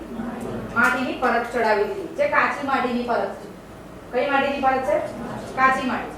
હવે હું કાચી માટીને પકાવવા માટે ભઠ્ઠામાં નાખીશ. હા કે ના? ઉપર અને નીચે કાણું પાડી દઈશ. એક કાણું ખુલ્લું હશે, બીજા કાણાની અંદર સ્ટીક ભરાયેલી હશે, અને હું એને અંદર પકાવવા માટે મૂકી દઈશ. તો અંદરનું મીણ એ અમુક ટેમ્પરેચર ઉપર પીગળવા મળશે અને ઉપરની માટી પકાવવા મળશે. એક જગ્યાએથી મીણનો લોસ થઈ ગયો, બહાર અને બળી ગયો. હવે એને હું બહાર કાઢી દઈશ. તો અંદરનો આ ભાગ હવે બહાર નીકળી ગયો છે. તો મારી જોડે શું બચશે? ખાલી ને ખાલી બીબું બચશે. હા કે ના? આ બીબામાં જે કણું છે એ કાણામાંથી હું ધાતુ રેડી દઈશ. એને હું અઠવાડિયા સુધી સાઈડમાં મૂકી દઈશ. અને પછી કોઈક પદાર્થની મદદથી આને હું શું કરીશ? ફેરવી નાખીશ. તો અંદરથી જે નીકળશે મૂર્તિ એ નક્કર ધાતુની મૂર્તિ નીકળશે. કેવી મૂર્તિ નીકળશે? શેનો લોસ્ટ થઈ ગયો? મીણની. મૂર્તિ કેવી બની ગઈ? નક્કર ધાતુની. આને કહેવાય લોસ્ટ વેક્સ ટેકનિક. ફરી એક વખત ફટાફટ ફાસ્ટ ફોરવર્ડ. પહેલા હું મીણ લઈશ, મીણને આકાર આપીશ, એની પર માટીનો થર ચડાવી દઈશ. માટીનો થર એના શેપનો ચડાવીશ. એ માટીના થરમાં ઉપર અને નીચે કાણું પાડી દઈશ. કાણું પાડ્યા બાદ એનો પકાવા મૂકી દઈશ. પકાવા મૂકીશ તો મીણ બહાર આવી જશે, અંદરથી પોલું થઈ જશે. એ પોલી વસ્તુ એટલે કે કાણામાં હું પાછું શું કરી દઈશ? ધાતુ ફિટ કરી દઈશ. એને ઉપરથી ને નીચેથી હવે બંધ કરી દઈશ.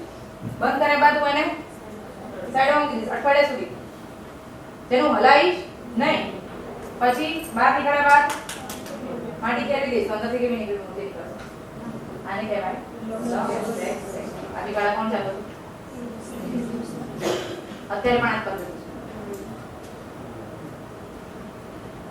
અત્યારે પણ આ જ પદ્ધતિ છે, ચાલે છે. તો લોસ્ટ વેક્સ ટેકનિક થી એ લોકો તાંબાની અને શેની મૂર્તિ બનાવતા? કાંસાની. તાંબાની અને સોનાની મૂર્તિ એક કે નહીં મળી સમ ખાવાય એટલું બધું બજેટ નહોતું બેટા. તો અહીંયા બે ધાતુની મૂર્તિ મળી છે, એક અને બીજું કાંસાનું દર્પણ મળી આવ્યું છે હડપ્પામાંથી. તો સિંધુકીની સભ્યતાના લોકો તૈયાર થતા તો અરીસામાં જોતા જોતા કાંસાનું મળી આવ્યું છે. ભાઈ ધાતુને ઘસ ઘસ કરો ને તો ચમકે ચમકે તમને અંદર મોઢું દેખાય. હા કે ના? હા. તો એવું કાંસાનું દર્પણ ક્યાંથી મળી આવ્યું છે આપણને? ક્યાંથી મળી આવ્યું? હડપ્પામાંથી મળી આવ્યું છે. Is it clear to you? તો સિંધુકીની સભ્યતાના લોકો મૂર્તિકળામાં હોશિયાર, વાસણ કળામાં.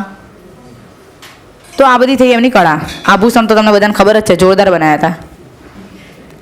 તો કહેવાનો અર્થ એ છે કે સિંધુકીની સભ્યતા આટલા આટલા સંદર્ભમાં તમને હોશિયાર જોવા મળે છે. હવે વિચાર કરો આ સભ્યતાનું પતન કેમ થયું? આટલી સારી હતી તોય. તો પહેલું invasion. What is the meaning of invasion? Invasion એટલે આક્રમણ, હે ને? અહીંયા લોકો શસ્ત્ર સાથે બેઠા, શસ્ત્ર વગર બેઠા હશે, અને 12 થી 10 લોકો તલવાર જોડે આવી ગયા, તલવાર લઈને, હે ને? આ લોકો પાસે કંઈ નહીં હોય તો પહેલો તો પ્રહાર હાથથી કરશે, પણ હાથ અને તલવાર વચ્ચે કંઈક તો ભેદ છે. એટલે 5 લોકો 50 ઉપર ભારી પડી જાય.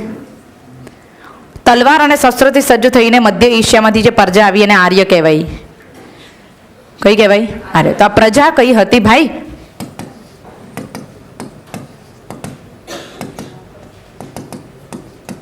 તો પહેલું કારણ શું હતું?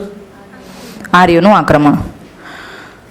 આક્રમણ થશે તો પેલા લોકો પહેલાં મરી જશે, બિકોઝ ત્યાં થયું. આ લોકો ડરીને બહાર જતા રહેશે.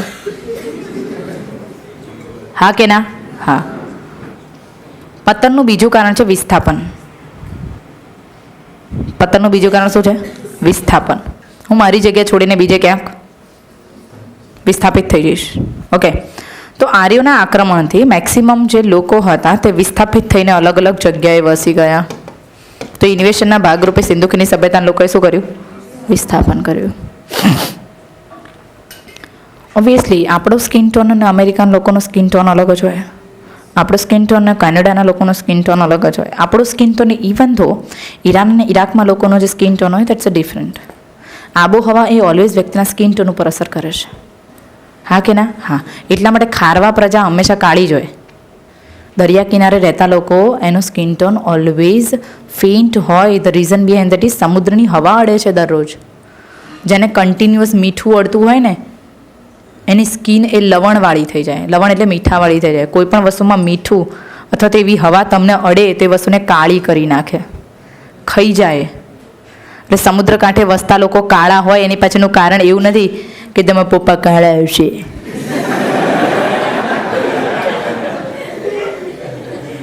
લવણતા છે. લવણતા. તમે જે આબોહવામાં રહો છો એ આબોહવા તમારી સ્કિન ઉપર અસર કરે છે. દેટ ઇઝ વાય પર્વતીય ક્ષેત્રમાં રહેતા લોકો ધોળા હોય અને સમુદ્ર કાંઠે રહેતા લોકો ફેન્ટ હોય. હે ને? આ સત્યતા છે. Just accept it. હે ને? તો આ લોકો જે છે એ લોકો અહીંયા રહેતા હતા. ઘણા બધા સમુદ્ર કાંઠે રહેતા હતા, ઘણા લોકો નદીઓના કાંઠે રહેતા હતા. વેપારી પ્રજા હતી. તો સ્કિન ટોન આર્યન્સ જેટલા સારા નહોતા. સ્કિન ટોન કોના જેટલા સારા નહોતા? આર્યન્સ જેટલા. તો આર્યન્સને જોઈને આ લોકોને એવું થવા માંડ્યું કે અમે એટલા હેન્ડસમ નથી. અમે વેપારી છીએ પણ અમે શક્તિશાળી નથી. અમે વેપારી છીએ પણ અમે હેન્ડસમ નથી. અને એટલા માટે સમાજમાં એક એવો દ્રષ્ટિકોણ બની ગયો. એક કહેવાય ને કે હું બીજાને જોઈને એવું કહી શકું હું ખરાબ છું, પણ જ્યાં સુધી મારા જેવા જ લોકો જોડે છું ત્યાં સુધી હું પોતાને ખરાબ નથી કહેવાની. તો એટલા માટે આ લોકો દાસ કહેવાયા, દસ્યુ અથવા તો દાસ કહેવાયા, અને પેલા લોકો ઓનર્સ કહેવાયા. રાઈટ. તો સિંધુ ખીણની સભ્યતાના લોકોને લોકોએ સ્લેવ્સ તરીકે ટ્રીટ કરવાનું શરૂ કર્યું બિકોઝ એ લોકો શક્તિશાળી હતા નહીં. તો આર્યન્સે આ લોકોને શું કીધા? દસ્યુ કીધા. શું કીધા? દસ્યુ. દસ્યુ એટલે દાસ. તમારે અહીંયા રહેવું હોય તો દાસત્વ સ્વીકારી લો, બાકી આ જ પ્રદેશ છોડીને જતા રહો. તો અમુક લોકો છોડીને ક્યાં જતા રહ્યા? ચેલ્કોલિથિક સાઇટ બાજુ જતા રહ્યા, દક્ષિણમાં જતા રહ્યા. અને ત્યાં તો ઓલરેડી તડકો વધારે પડતો હતો તો વધારે કાળા થઈ ગયા. જ્યાં તો સધર્ન ઇન્ડિયાના લોકોનો સ્કિન ટોન આપણા કરતા પ્રમાણમાં કેવો હોય? કાળો હોય. સિવાય કે તમન્ના. નંબર 2, બીજાની વાત કરીએ. હે ને? ટ્યુબલાઇટ ના થાય તો બાજુવાળાને પૂછી લેવું, અને કોઈ જ ના થાય તો નહીં હસવાનું, બાકી અમુકને ખબર પડશે. ખૈર, બીજી વસ્તુ એવી આવે છે કે કેમ એ લોકોનું પતન થયું. આબોહવા કે બદલાવ. કચ્છમાં ઘણી બધી સાઇટનું પતન થવા પાછળનું કારણ હતું નદીઓએ પોતાના માર્ગ બદલી નાખ્યા. તો આની સૌથી મોટું કારણ શું થયું? આબોહવાકીય બદલાવ. આબોહવાકીય બદલાવના કારણે પણ ઘણી બધી સંસ્કૃતિનું શું થઈ જાય છે? પતન થઈ જાય છે. આબોહવાકીય બદલાવમાં પહેલું આવે છે પૂર. શું આવી જાય? પૂર. નદી કિનારે વસતા પૂર આવ્યું, શહેરો તબાહ થઈ ગયા, અમારે ફરી નથી વસવું. લોથલ તો 3 વખત વસ્યું એકની એક જગ્યાએ. તો લોથલ પણ એકની એક સંસ્કૃતિના કેટલા થર મળી આવે? 3. એક સમાજ વસ્યો તો ધૂમ દઈને પૂર આવ્યું, બધું પૂરું થઈ ગયું. પાછા લોકો આવીને વસ્યા, પાછું પૂર આવ્યું, પાછા લોકો આવીને વસ્યા, અને પછી ઇન્વેસ્શન થયું, બધા લોકો. તો લોથલમાં કેટલા થર મળે છે? 3. મોહેંજો-દડોમાં 7 થર મળે છે. મોહેંજો-દડો સિંધુના કિનારે વસેલો હતો. કઈ નદીના કિનારે? સિંધુ નદીએ 4 વાર તો પૂરના કારણે મોહેંજો-દડો પતી ગયું છે. પછી એકવાર મેલેરિયાના કારણે પતી ગયું, એકવાર ઇન્વેશનના કારણે પતી ગયું. તો મોહેંજો-દડો કેટલા સ્તરીય નગરરચના જોવા મળે? 7 સ્તરીય. અને લોથલમાં 3 સ્તરીય. 1, 2, 3 સ્તર. એટલા માટે એને મરેલાનો ટેકરો કહેવાય. શું કહેવાય? તો પૂર. બીજું શું આવે? દુષ્કાળ. ત્રીજું શું આવે?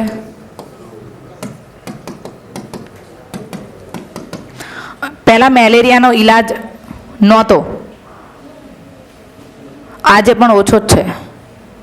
હારા મચ્છર કરડે તો સારું, ખરાબ મચ્છર કરડી જાય પતી જઈએ એના.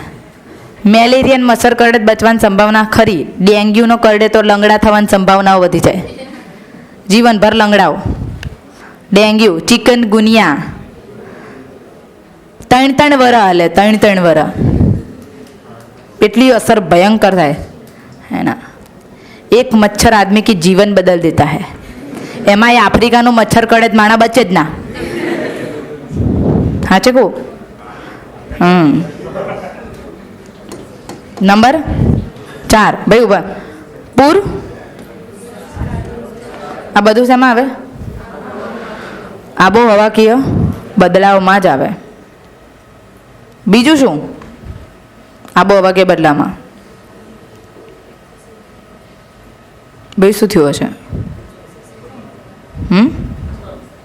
ભૂકંપ. Very nice.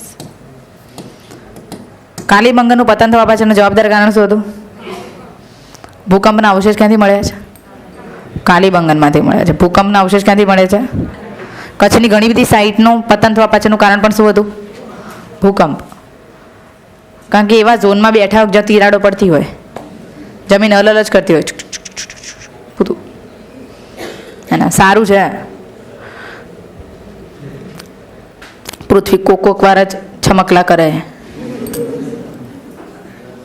એના. પૃથ્વી માતા છે. દત્તાત્રેય મહારાજને પહેલા ગુરુ છે પૃથ્વી.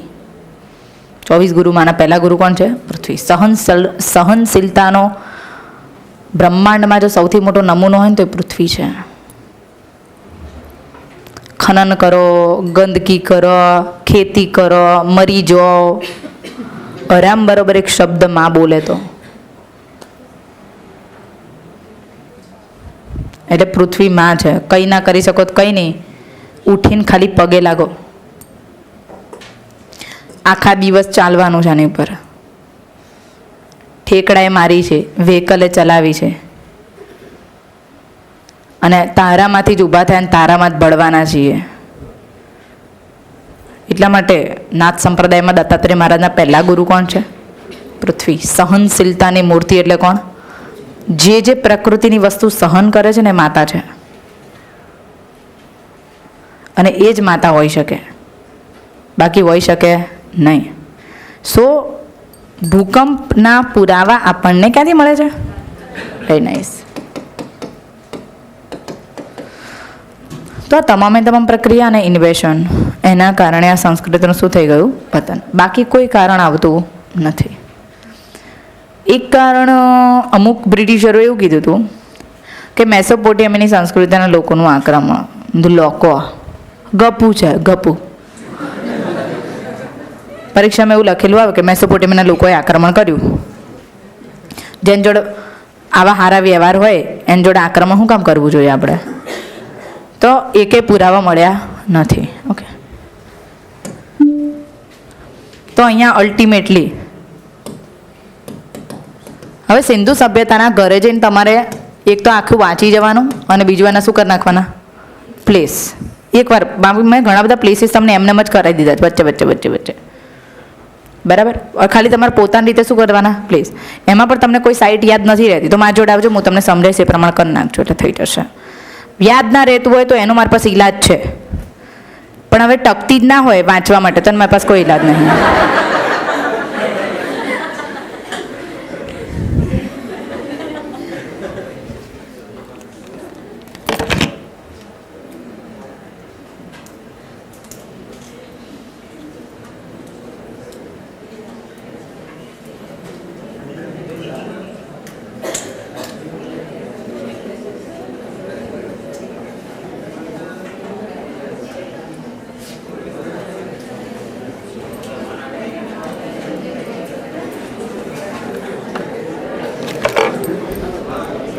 ચલો, આ એસી ખાલી આગળનું ચાલુ કરું કે બસ રિમોટ હોય?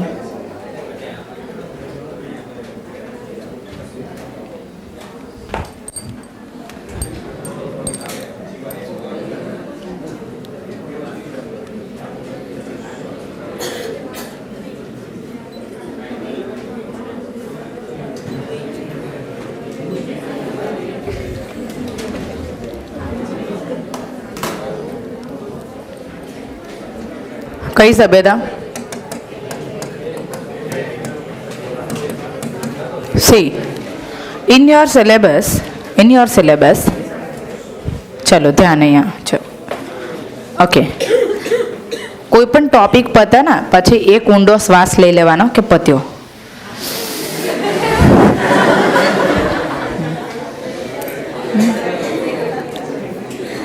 એટલે બપોરા સિંધુ કીરની સભ્યતા પતાવી દેજો. વૈદિક સભ્યતા પણ ઘણું બધું આજે આપણે કવર કરશું. ના we have enough time. C અહીંયા સાંભળો, આપણું લેક્ચર હું 8:30 શરૂ કરું છું. હું પરફેક્ટ 4 hours ભણાવું છું. કેટલા અવર્સ? 4 hours. તમને ભૂખ લાગી હોય તમારો પ્રોબ્લેમ છે, તમે ઇનફ ફૂડ ઇન્ટેક કરીને નથી બેસતા તમારો પ્રોબ્લેમ છે. બધાની પાચન ગ્રંથિ સેમ કામ કરતી હોય અને બધાને વધતા ઓછા પ્રમાણમાં ક્યાંક ભૂખ લાગતી હોય, વધતા ઓછા પ્રમાણમાં. આઈ રિપીટ માય વર્ડ્સ. અર્જુનને ઓછી લાગે, ભીમને વધારે જ લાગે. બધાની પાચન ગ્રંથિ 12:30 જેવું થવા આવે એટલે વધતા ઓછા પ્રમાણમાં કામ કરવાની શરૂઆત કરે. બીકોઝ જઠરાગ્નિના રસને આપણે કોઈ પ્રકારનું એવું પ્રાયોરિટી આપવામાં નથી કે ચલો હવે તું જરવાનું શરૂ કર. નો, હે ને, એ એના કામ કરે છે બીકોઝ ઇટ્સ આર બોડી. પણ અગર મારો ક્લાસ છે, હું બીજા બધાની પંચાયત નથી કરતી, પણ મારો ક્લાસ છે તો 4 કલાક ટકીને બેસવાની આદત પાડજો. આદત નથી તો આદત બનાવજો. નકર મેં તમને ક્લાસના પહેલાં જ વિધાનમાં કહી દીધું હતું, if you are coming over here for tech, I don't need you. આ તમારી જરૂરિયાત નથી. જો તમે થમ્બિંગ માટે જ બેઠા હો, સો હું નેક્સ્ટ લેક્ચરમાંથી એવું ચોક્કસપણે એવું કહી દઈશ ગૌતમભાઈને કે મારા લેક્ચરમાં 8 થી 12:30 સુધી મશીન ત્યાં જ ટીંગાડેલું રાખજો. હું મારા સમ આપતી જ નથી કોઈને, because I love my self. 100 રૂપિયા આપવામાં નહીં, લઈ લેને તને મારા સમ. હું શું કામ આપું? નથી જોતા? ફાઇન, લાય, મારે ઘણી જરૂરિયાત છે. સી સો તમારા ફ્યુચરની ચિંતા એ તમને હોવી જોઈએ, મને નહીં, કે સંસ્થાને પણ નહીં, કે કોઈને પણ નહીં. હે ને? If you willing to do your work and give your exam by your heart, then it is your duty to continue these classes, and that's a revision classes. If you really find out કે ભાઈ અહીંયા આપણને 1-2 વસ્તુ નવી જાણવા મળે છે અને મારે બેસવું જોઈએ, it is your duty કે તમારે તમારી ભૂખને કંટ્રોલ કરવાની આદત પાડવી જોઈએ. અને બહુ એવું છે તો ચાલુ લેક્ચરે બદામ ખાવાની કોઈ ના નથી પાડતી, તો પોકેટ ભરીને બેસવાનું, પણ ચોકલેટના ચર અવાજ કરવાનું નહીં. Don't share your things with the others.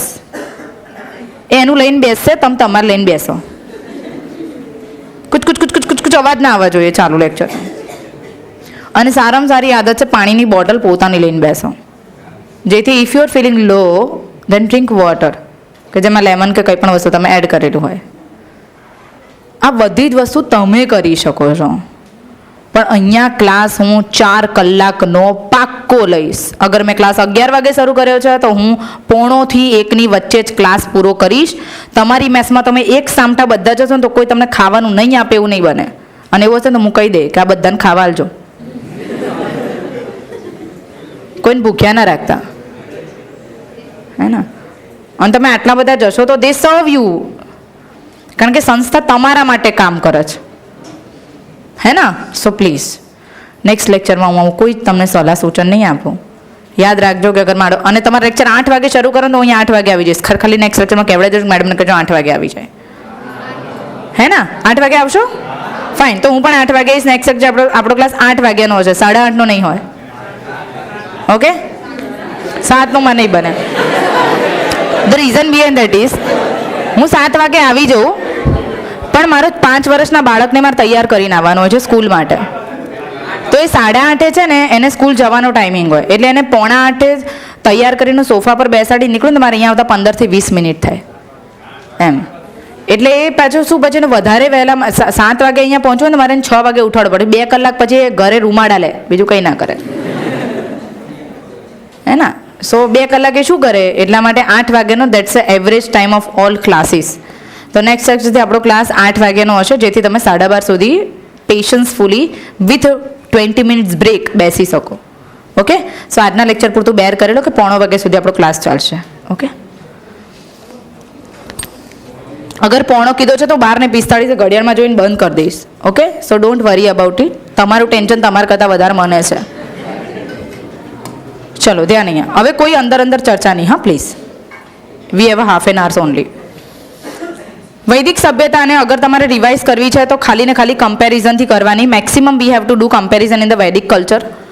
વૈદિક કલ્ચરમાં જે આર્યન્સ આવ્યા હતા તે ઇન્વેશનથી આવ્યા હતા, મતલબ કે આર્યોના આક્રમણ થયા હતા. આક્રમણ થયા હતા મતલબ કે લોકો કબીલામાં આવ્યા હતા, એક સામટા આવ્યા નહોતા. જેમના ઇન્વેશન માટેનું વર્ણન જો તમારે કરવું હોય તો તમારે અલગ અલગ વ્યક્તિઓ વિશે વાત કરવી પડે કે કયા વ્યક્તિએ એના માટે કયા કયા મત આપ્યા.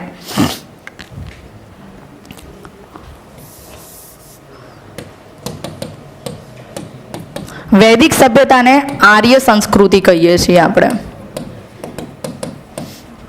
વૈદિક એટલા માટે કહેવાય છે because Aryans has a literature like a Vedas. That is one એ વૈદિક કહેવાય છે. જે વેદમાંથી તમને આર્યો કેવું જીવ્યા, આર્યોએ કેવી વ્યવસ્થા કરી, એ લોકોની સામાજિક વ્યવસ્થા કેવી હતી, રાજકીય વ્યવસ્થા કેવી હતી, વહીવટી વ્યવસ્થા કેવી હતી, બધું જ હતું. સમાજમાં ઓલવેઝ બધું હોય જ છે, એની તમને માહિતી મળે છે. એ લોકોનો પહેરવેશ કેવો હતો, એ લોકો કેવા કેવા દેવતાઓ માનતા હતા, એ બધી જ માહિતીનું આપણને માહિતી આપતા ગ્રંથો એટલે શું કહેવાય છે? વેદ. દેટ ઇઝ આપણે એને કહેવાય છે વૈદિક. આર્યન્સ એટલા માટે કહેવાય છે બિકોઝ આર્યન શબ્દ સંસ્કૃતમાં અરી પરથી ઉતરી આવ્યો છે.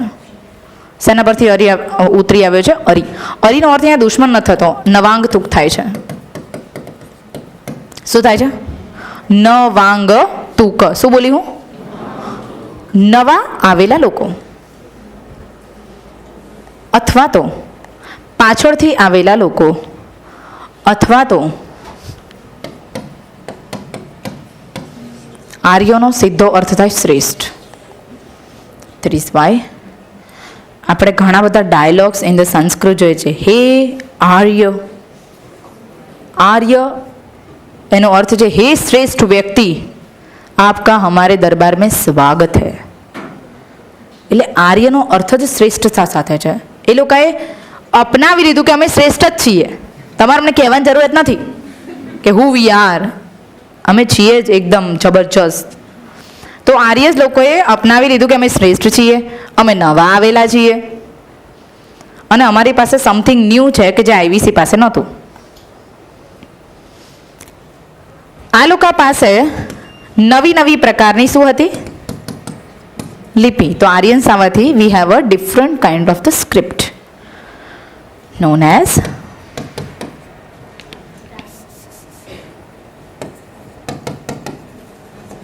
બ્રાહ્મી.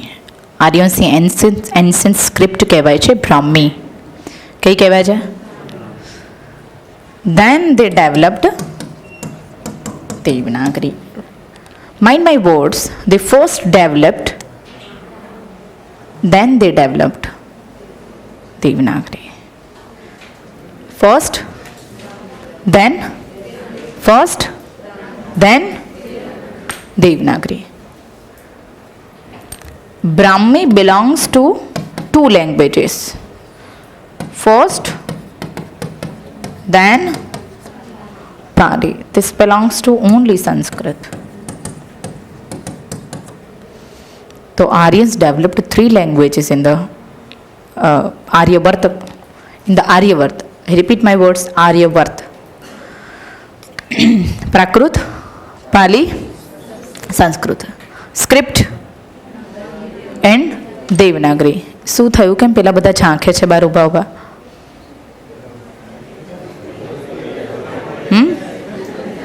થમ્બિંગ માટે? ઓહ, આમાં શું ઝાંખવાનું? નેક્સ્ટ ટાઈમથી I will provide sum good system for you. Okay, એવું ઝાંખવાનું શું હોય?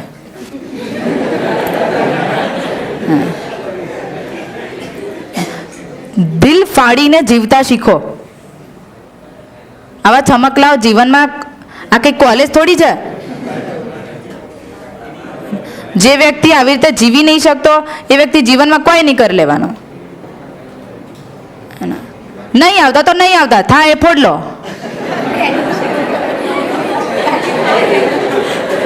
હોસ્ટેલની બહાર. શું ફરક પડે છે? જાઓ ઘરે શાંતિથી ખેતી બેતી કરો. અને સૌથી સારી પ્રથા આપણા સમાજમાં આવી છે, પરણી જાઓ.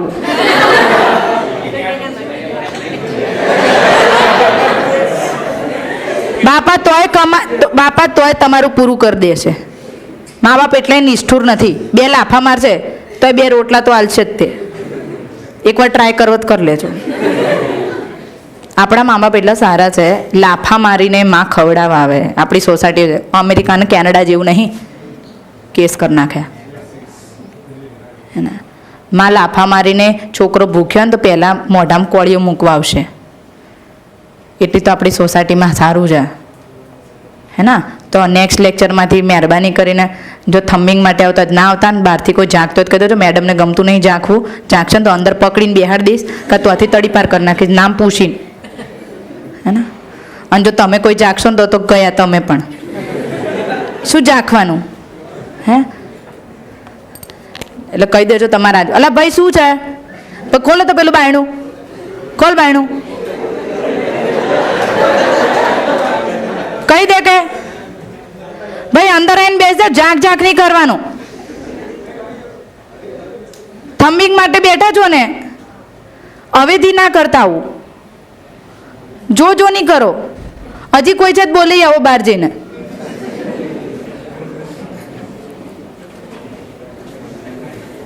જો તમારું હોસ્ટેલમાં જે રહેતા હોય ને એ બધાને કહી દેજો કે જેના ક્લાસમાં આવું હોય પાછળથી આવવાની છૂટ છે, પણ મારા ક્લાસમાં આવું હોય તો બહારથી નહીં ઊભા રહેવાનું.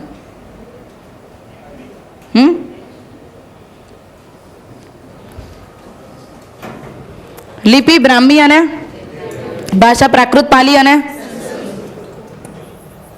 અર્થ શું થાય? નવાંગતુક, એટલે નવા આવેલા લોકો. ઓકે, બીજી વસ્તુ. ધેન આ લોકોના મતમાં તમારે અમુક લોકોના મત જે પરીક્ષાલક્ષી છે કરી નાખવાના. જેમ કે એક મત પૂછાય છે મેક્સ મુલરનો મત, જે હતો જર્મન ફિલોસોફર. કોણ હતો? જે એવું કહે છે મેક્સ મુલર જર્મન ફિલોસોફર કે ભાઈ આર્યન્સ જે છે તે મધ્ય એશિયામાંથી આવે છે, કારણ કે મધ્ય એશિયામાં દુષ્કાળ પડવા લાગ્યો અને આર્ય જે છે પોતે પશુપાલનમાં માનતા હતા. શેમાં માનતા હતા? ઋગ્વૈદિક આ કલ્ચર જે છે ખેતીમાં નહોતું માનતું. શેમાં માનતું હતું? પશુપાલન. આર્યન્સ ઈટ ઇવન ધો મીટ.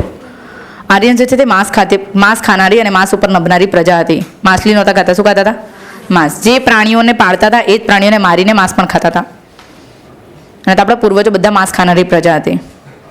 કહેવાનો અર્થ એ છે કે મેક્સ મુલર જે જર્મન ફિલોસોફર છે એવું કહે છે કે આર્યો જે છે તે ક્યાંથી આવે છે?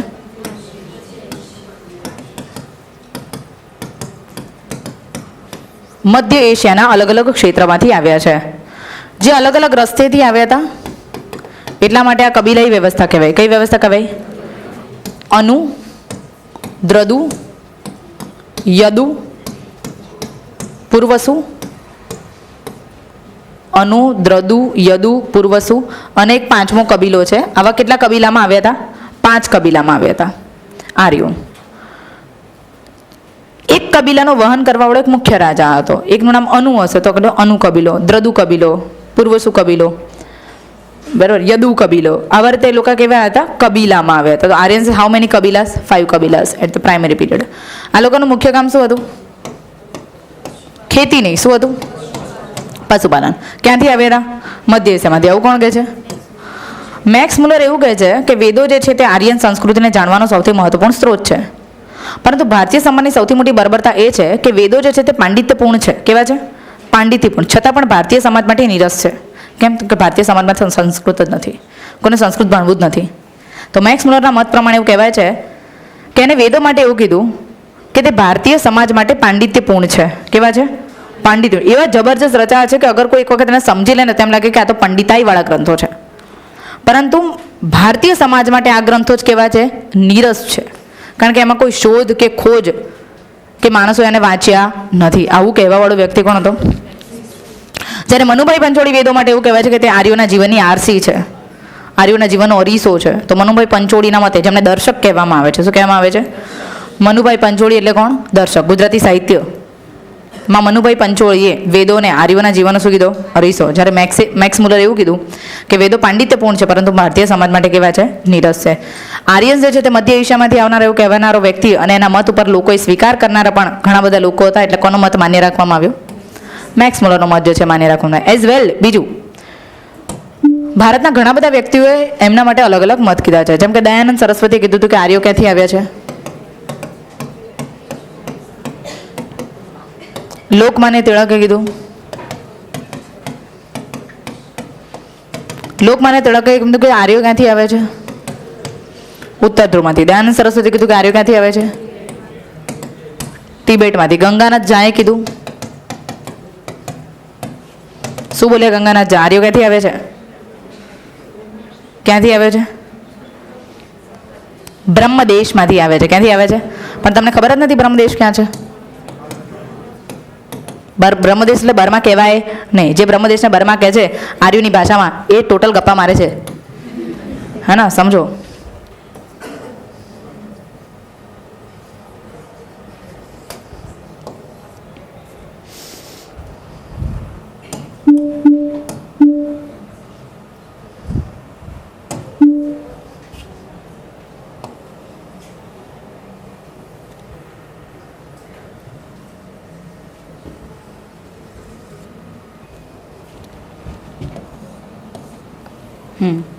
આર્યો જે છે ને ખૈબર ઘાટી પાર કરીને આવે હતા અફઘાનિસ્તાનની. કઈ ઘાટી?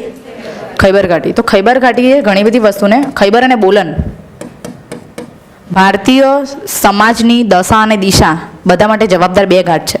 એક ખૈબર અને બીજો બોલન. એક ખૈબર અને બીજો બોલન. એક ખૈબર અને બીજો બોલન. ઓકે.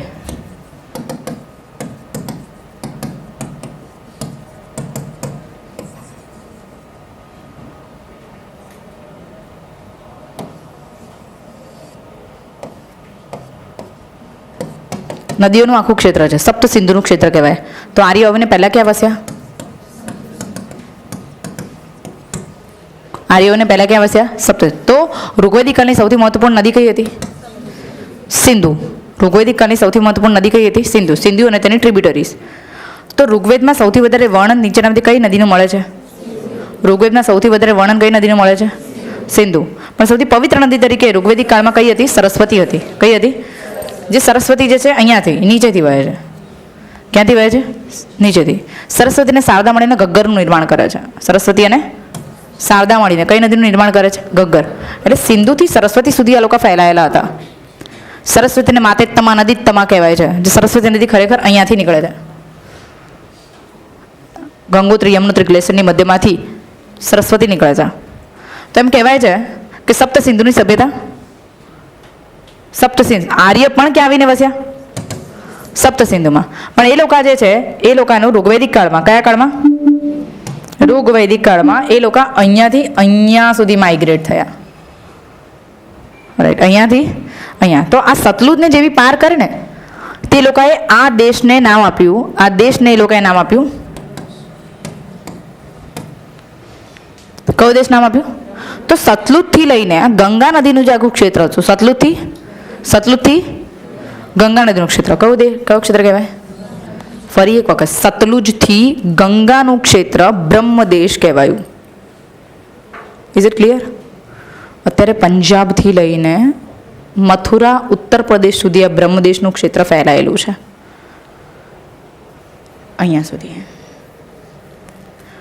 તો યાદ રાખજો, ઋગ્વૈદિક કાળ દરમિયાન, માઇન્ડ માય વર્ડ્સ, ઋગ્વૈદિક કાળ દરમિયાન આર્યોનો ફેલાવો સપ્ત સિંધુથી બ્રહ્મદેશ સુધી થયો.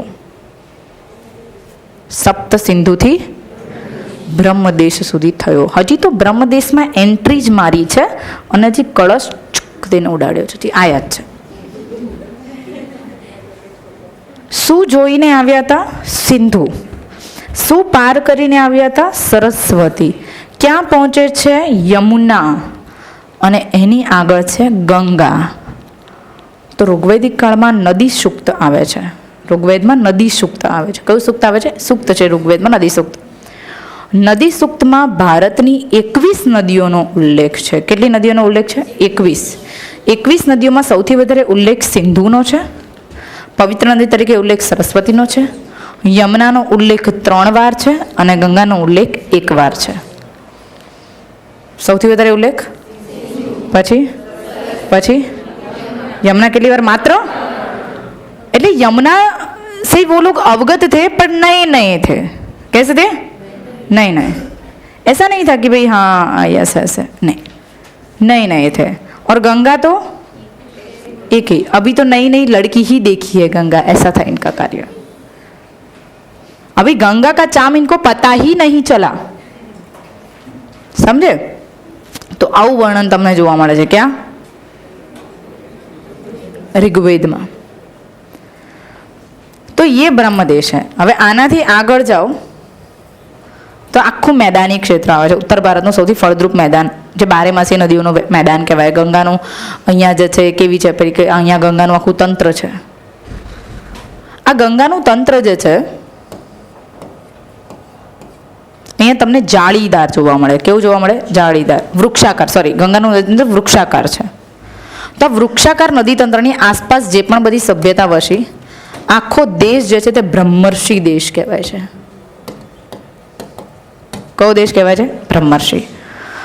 તો ઉત્તર વૈદિક કાળમાં આર્યોનું આગમન બ્રહ્મદેશથી બ્રહ્મર્ષિ દેશ સુધી થયું. વિધાન સાચું કે સાચું? કયા કાળમાં?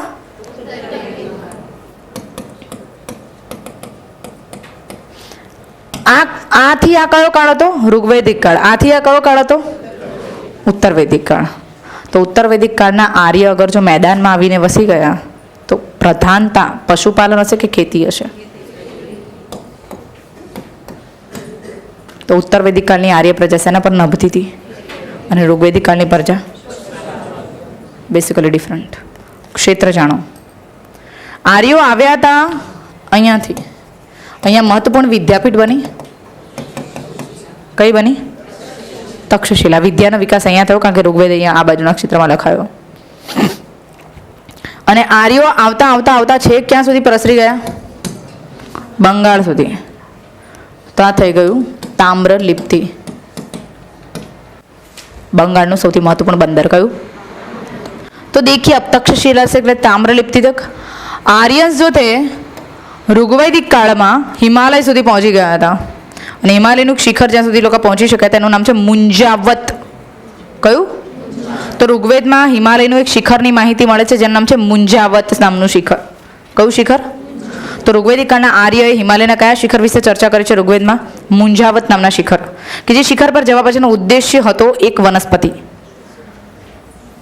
એક વનસ્પતિ. વનસ્પતિ લેવા માટે જતા કારણ કે વનસ્પતિ માંથી એ લોકો સોમરસ બનાવતા. ઇન્દ્રેગા નામની વનસ્પતિ હતી. કઈ વનસ્પતિ હતી?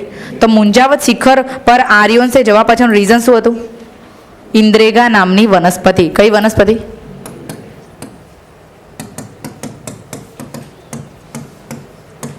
અને ઇન્દ્રેગા વનસ્પતિમાંથી એ લોકો શું બનાવતા? અને યવમાંથી બનાવતા યવરસ, જે પોતે પીતા. સોમરસ દેવતાને પીવડાવતા. તો આર્યોના બે મહત્વપૂર્ણ પીણા, યવરસ બાર્લી વોટર, સોમરસ તાજા વનસ્પતિ, અલગ અલગ પ્રકારની વનસ્પતિમાંથી કાઢેલો રસ, એને શું કહેવાય? સોમરસ. તો ઇન્દ્રેગા નામની વનસ્પતિ માટે ક્યાં જતા? મુંજાવત. અને યવમાંથી શું બનાવતા? યવરસ, જેને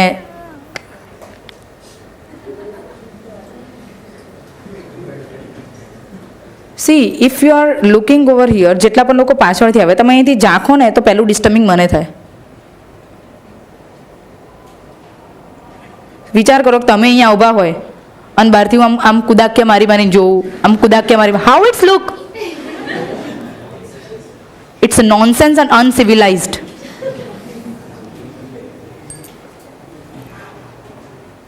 બીજા બધા સહન કરી લેતા હશે, હું સહન નહીં કરું. મારો સ્વભાવ બહુ જ કોમળ અને નિર્મળ છે, પણ આવી વસ્તુ મારાથી સહન નહીં થતી. હું મારા છોકરાઓને ભણાવવામાં આ રૂમ બંધ થાય ને તો હું મારા છોકરાને યાદ નહીં કરતી કે સ્કૂલે ગયો હશે, નહીં ગયો હોય, આવી ગયો છે ને ખાધું હશે, નહીં ખાધું હોય. કોઈ જ હું વિચારતી નથી એક માં હોવાના નાતે. અને he is only 5.5 years old. હું એમ નથી કીધું અચ્છા તમે મારા પર સોફ્ટનેસ અને સોફ્ટ કોર્નર રાખો. નો, નેવર, ના જ રાખો મારી પર, મારે જરૂર પણ નથી. But I care about this things if I am in your class and બેસ્ટમાં બેસ્ટ રિવિઝન કરાવું, જો મારી જવાબદારી છે. હું મારા વિદ્યાર્થી પ્રત્યે 11 વર્ષથી મેં કોઈ વિદ્યાર્થી પાસે કોઈ દિવસ જીવાજોડી મારી 11 આટલા વર્ષમાં નહીં થઈ. હું બહુ જ ચોખ્ખી છું મારા બોલવામાં. પણ ઝાંખવાનું તો હું ક્યારેય સહન નહીં કરી લઉં. I hate this things. है ना? On that side there is a pretty office for you. है ना? તમે ત્યાં મસ્ત મજાનું લેટર લખીને નાખી શકો છો. પણ તમારી આજુબાજુવાળાને કહી દેજો લંચ કરતાં કરતાં, ડિનર કરતાં કરતાં, કે જેના લેક્ચરમાં કરવું એ કરે, મારા લેક્ચરમાં નહીં કરે. બરાબર? So please. યવ એટલે યવરસ, અને ઇન્દ્રિગામાંથી કયો રસ બનતો? સોમરસ. તમને 3 ક્ષેત્ર ખબર હોવી જોઈએ.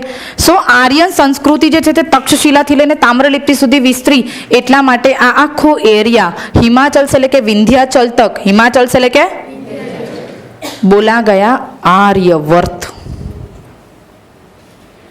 સો that is how Aryavart term derived at the ancient time. How its term derived? Himachal से लेके विंध्याचल और ताम्रलिप्ति से लेके तक्षशिला तक पूरा क्षेत्र जो था वो एक ही नस्ल के लोगों से बनाया गया और वो आर्य थे. नस्ल एक थी, इसलिए बोला गया आर्यवर्त. Is it clear? या હા, એટલા માટે તમને શાંતિથી સમજાવું છું, કારણ કે લોકોને ખબર જ નથી કે બ્રહ્મદેશ શું, બ્રહ્મર્ષિ દેશ શું, સપ્ત સિંધુ શું અને આર્યવર્ત શું. આપણે 4 ટર્મ જોઈએ. ગંગાથી આગળનું ક્ષેત્ર શું કહેવાયું? બ્રહ્મદેશ. ગંગાથી આ બાજુનું ક્ષેત્રથી સતલુજનું ક્ષેત્ર શું કહેવાયું? બ્રહ્મદેશ. આ બ્રહ્મર્ષિ દેશ કહેવાયું. ગંગાથી આ બાજુનું બ્રહ્મર્ષિ દેશ, આ બ્રહ્મદેશ. સતલુજથી પેલી બાજુનું સપ્ત સિંધુ, અને તક્ષશિલાથી લઈને તામ્રલિપ્તિ એટલે આખું Aryavarta. Is it clear? Okay. Dakshinavarta એટલે શું? અહીંયા વિંધ્યાચલથી નીચે નદી આવે. કઈ નદી?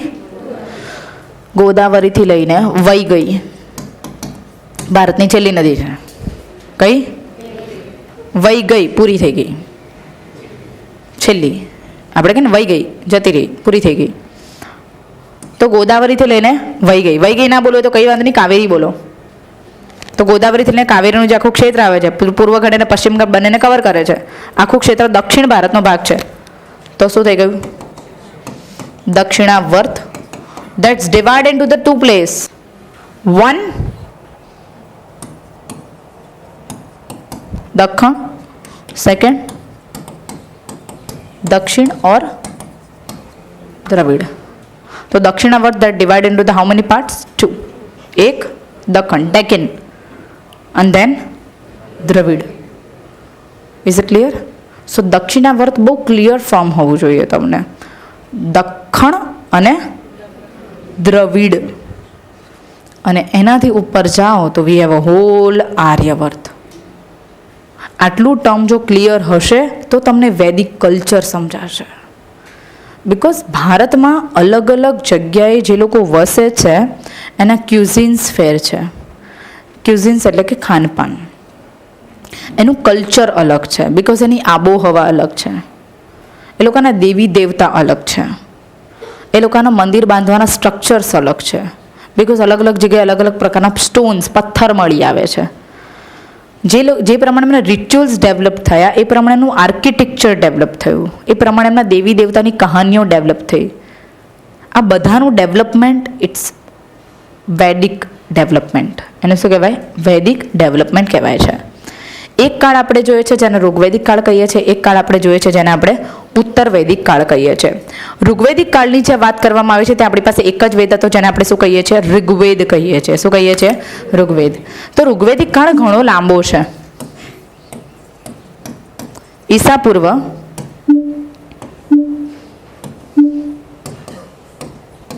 1500 से लेके 1000 तक वी हैव अ ऋग्वैदिक पीरियड. और ईसा पूर्व 1000 से लेके 600 तक वी हैव अ लेटर वैदिक पीरियड अथवा તેને કહેવાય આપણે ઉત્તર વૈદિક કાળ. ઋગ્વૈદિક કાળ અને ઉત્તર વૈદિક કાળ બંનેની સામાજિક વ્યવસ્થા ક્યાંક ને ક્યાંક ડિફરન્ટ જોવા મળે છે. કીધું કે આ લોકોનું મુખ્ય કાર્ય શું હતું? પશુપાલન. અહીંયા શું હતું? ખેતી. આ લોકોની વ્યવસ્થા કેવી હતી? કબીલાઈ. અહીંયા શું થઈ ગઈ? રાજાશાહી. આ વ્યવસ્થા હતી ગ્રામ્ય વ્યવસ્થા. અહીંયા ધીમે ધીમે શું શરૂ થઈ ગયું? શહેરીકરણ. અહીંયા વડો શું કહેવાતો હતો? કબીલાનો વડો ગોપ. અહીંયા ક્ષેત્રનો વડો શું કહેવાયો? ક્ષેત્રનો વડો શું કહેવાયો?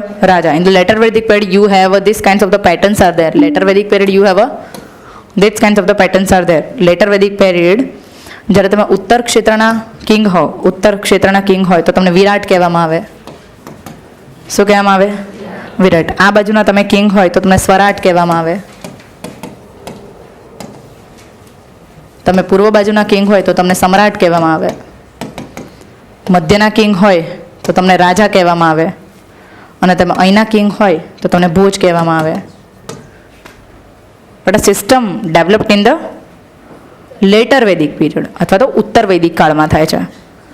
આ બધું તમને જોવા મળે. કયા સમયગાળામાં? યસ. કારણ કે શાનું ડેવલપમેન્ટ થઈ ગયું હતું ભાઈ?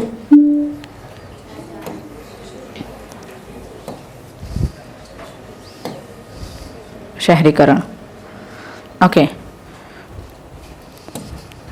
અહીંયા તમને કબીલાઈ છે, મતલબ કે વસ્તી પ્રમાણમાં કેવી હતી આ લોકોની? ઓછી હતી. અચ્છા, વસ્તી પ્રમાણમાં ઓછી હતી તો ઓબ્વિયસલી જેટલા વ્યક્તિઓ વધારે એટલા કડાપા વધારે. કળિયુગને કળિયુગ નહીં કંકાસ યુગ કહેવાય. કાલે જે બુકમાં વાંચ્યું જોરદાર મસ્ત લખ્યું હતું. કળિયુગને કંકાસ યુગ કહીએ છીએ. કેમ? કળિયુગમાં વસ્તી વધારો જ વધારો જોવા મળે. કારણ કે પેલી સિસ્ટમ કહેવાય ને, અણુ એકમાંથી બીજો ને બેમાંથી ચાર ને ચારમાં છ ને છમાંથી આટલા બધા. તો તમે જો દુનિયા ફાટું ફાટું થાય છે વસ્તીથી. અને કળિયુગને કંકાસ યુગ કહેવાય છે. જેટલા માણસો વધારે એટલા કડાપા વધારે, એટલા દિમાગો વધારે, એટલી આઈડિયોલોજી વધારે અને એટલા યુદ્ધો વધારે. ઋગ્વેદિક કાળમાં યુદ્ધ ન હોવા પાછળનું કારણ એ પણ હતું કે માણસો બહુ ઓછા હતા તો શાંતિ હતી. કોઈને કંઈ જીતી લેવું નહોતું. કોઈને કંઈ જીતી લેવું નહોતું. તો આ ઋગ્વેદિક કાળની પ્રજા હતી તે ક્યાંક ને ક્યાંક યુદ્ધ પ્રિય નહોતી. શું નથી? યુદ્ધ પ્રિય. એ લોકોએ શેનું ડેવલપમેન્ટ કર્યું? શાસ્ત્રનું ડેવલપમેન્ટ કર્યું. ઋગ્વેદનું ડેવલપમેન્ટ કર્યું. તો એક જ ગ્રંથ લખાયો. કયો વેદ? ઋગ્વેદ લખાયો. આની બાજુ તમે જોવા જાઓ તો શહેરનું નિર્માણ થયું તો વસ્તી વધી એની પાછળનું રીઝન કહું છું. રાજાનો સ્વભાવ કેવો થઈ ગયો? અન્ય 3 વેદો લખાયા. કયા કયા વેદો? યજુર્વેદ, સામવેદ અને મહત્વપૂર્ણ આ સમયમાં તમને 2 યુદ્ધો જોવા મળશે. એક રામ રાવણનું યુદ્ધ, રામાયણમ, અને બીજું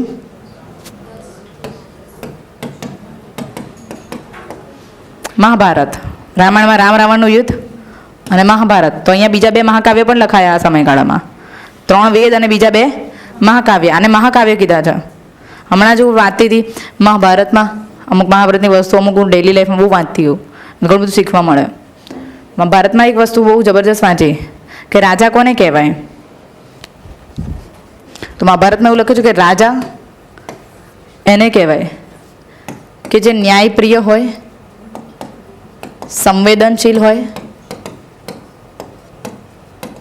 ધૃતનો શોખીન હોય, ધૃત ક્રીડાનો શોખીન હોય. ધૃત ક્રીડા એટલે પાસાની રમત. અને શું કહેવાય? धृत क्रीड़ा.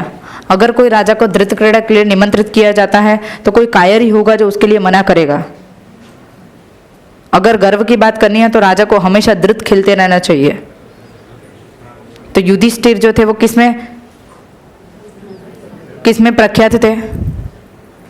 युधिष्ठिर હતા કેમાં હતા? બે જાઓ. હજી બીજા 10 જણ જ લેતા આવજો બહારથી. કોઈ છે હજી ગેલેરીમાં ઊભું છે? આવતારો બધા.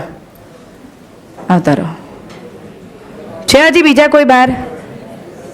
એમને બોલાવ ફોન કરીને.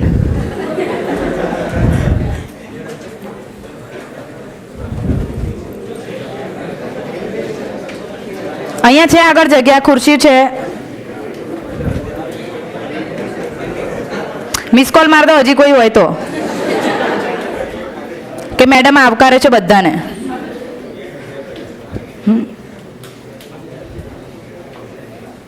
હજી છે 3 મિનિટ આપણી પાસે.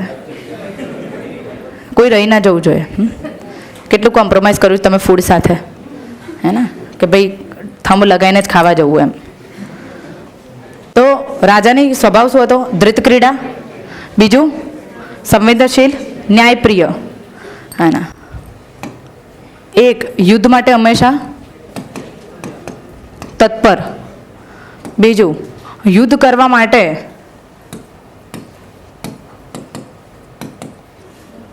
બહુપત્નીત્વ. અર્જુને 5 લગ્ન કર્યા હતા. કેટલા? એટલે મહાભારત જીત્યા હતા. ચચ ના જોઈએ. ચિત્રાંગદા હતી તો ઘટોત્કચાયો. સોરી, ચિત્રાંગદા હતી તો પ્રભુ વાહન આવ્યો. અને એ જ પ્રભુ વાહન આપણે બળિયાદ દેવ તરીકે પૂજીએ છીએ. આસામની કન્યા હતી ચિત્રાંગદા, અર્જુને લગ્ન કર્યા હતા. અને એ જ પ્રભુ વાહન આપણે બળિયાદ દેવ તરીકે પૂજે છે. અર્જુન કરતાં 100 ગણી વધારે બાણ વિદ્યામાં શક્તિ ધરાવનારો શાસક એટલે કોણ? પ્રભુ વાહન. અસુતાબેન સેદાણી વાંચો, લખ્યું છે અર્જુનનો પુત્ર પ્રભુ વાહન, જેને આપણે બળિયા કાકા તરીકે ઉજવીએ છીએ. આદિવાસીઓ તેને કાકડિયા દેવ તરીકે પૂજે છે, જેમનું માથું પૂજાય છે. ગામડામાં કૃષ્ણ મંદિર હોય કે ના હોય, પરંતુ બળિયા દેવનું મંદિર હોય છે, જે આરોગ્યના દેવતા હોય છે, જેમને નિવેદમાં કુલેર ધરાવવામાં આવે છે, જેમને સુરણ અને બાજરીનો લોટ ચડે છે. આવું લખ્યું છે અસુતાબેન સેદાણીમાં. જો અર્જુને લગ્ન ના કર્યા તો બળિયા દેવ હોત તો ચો શેની થાય? તમે કર્યા છે કે અર્જુનને તકલીફ પડી?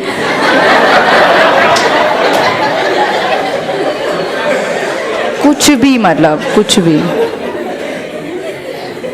વેઠવું એને તો ચો આપણને શેની?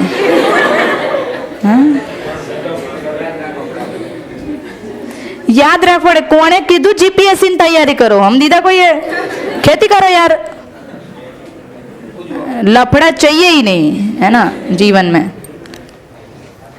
तो ये सब राजा के स्वभाव रहे. कौन से काल में? उत्तर वैदिक काल में.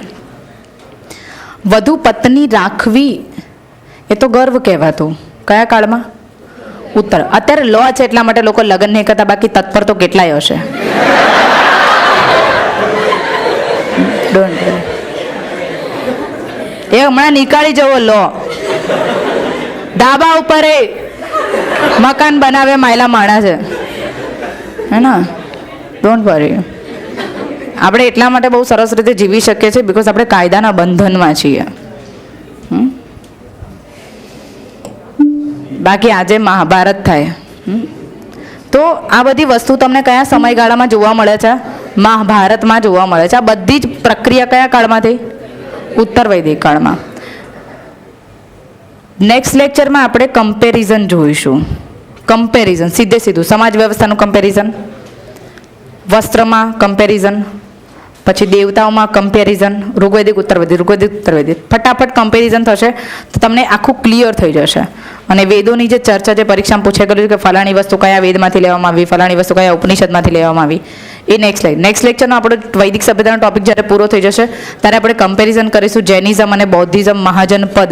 અને મહાજન પદમાં હું મેપિંગ કરાવીશ અને પછી જૈનિઝમ બૌદ્ધિઝમ કરાવીશ. તો નેક્સ્ટ લેક્ચરમાં આપણા ટોપિક આટલા રહેશે, છે ને. તો જસ્ટ એકવાર રીડ કરીને આવજો જેથી તમને આઈડિયા આવે. Okay, so thank you.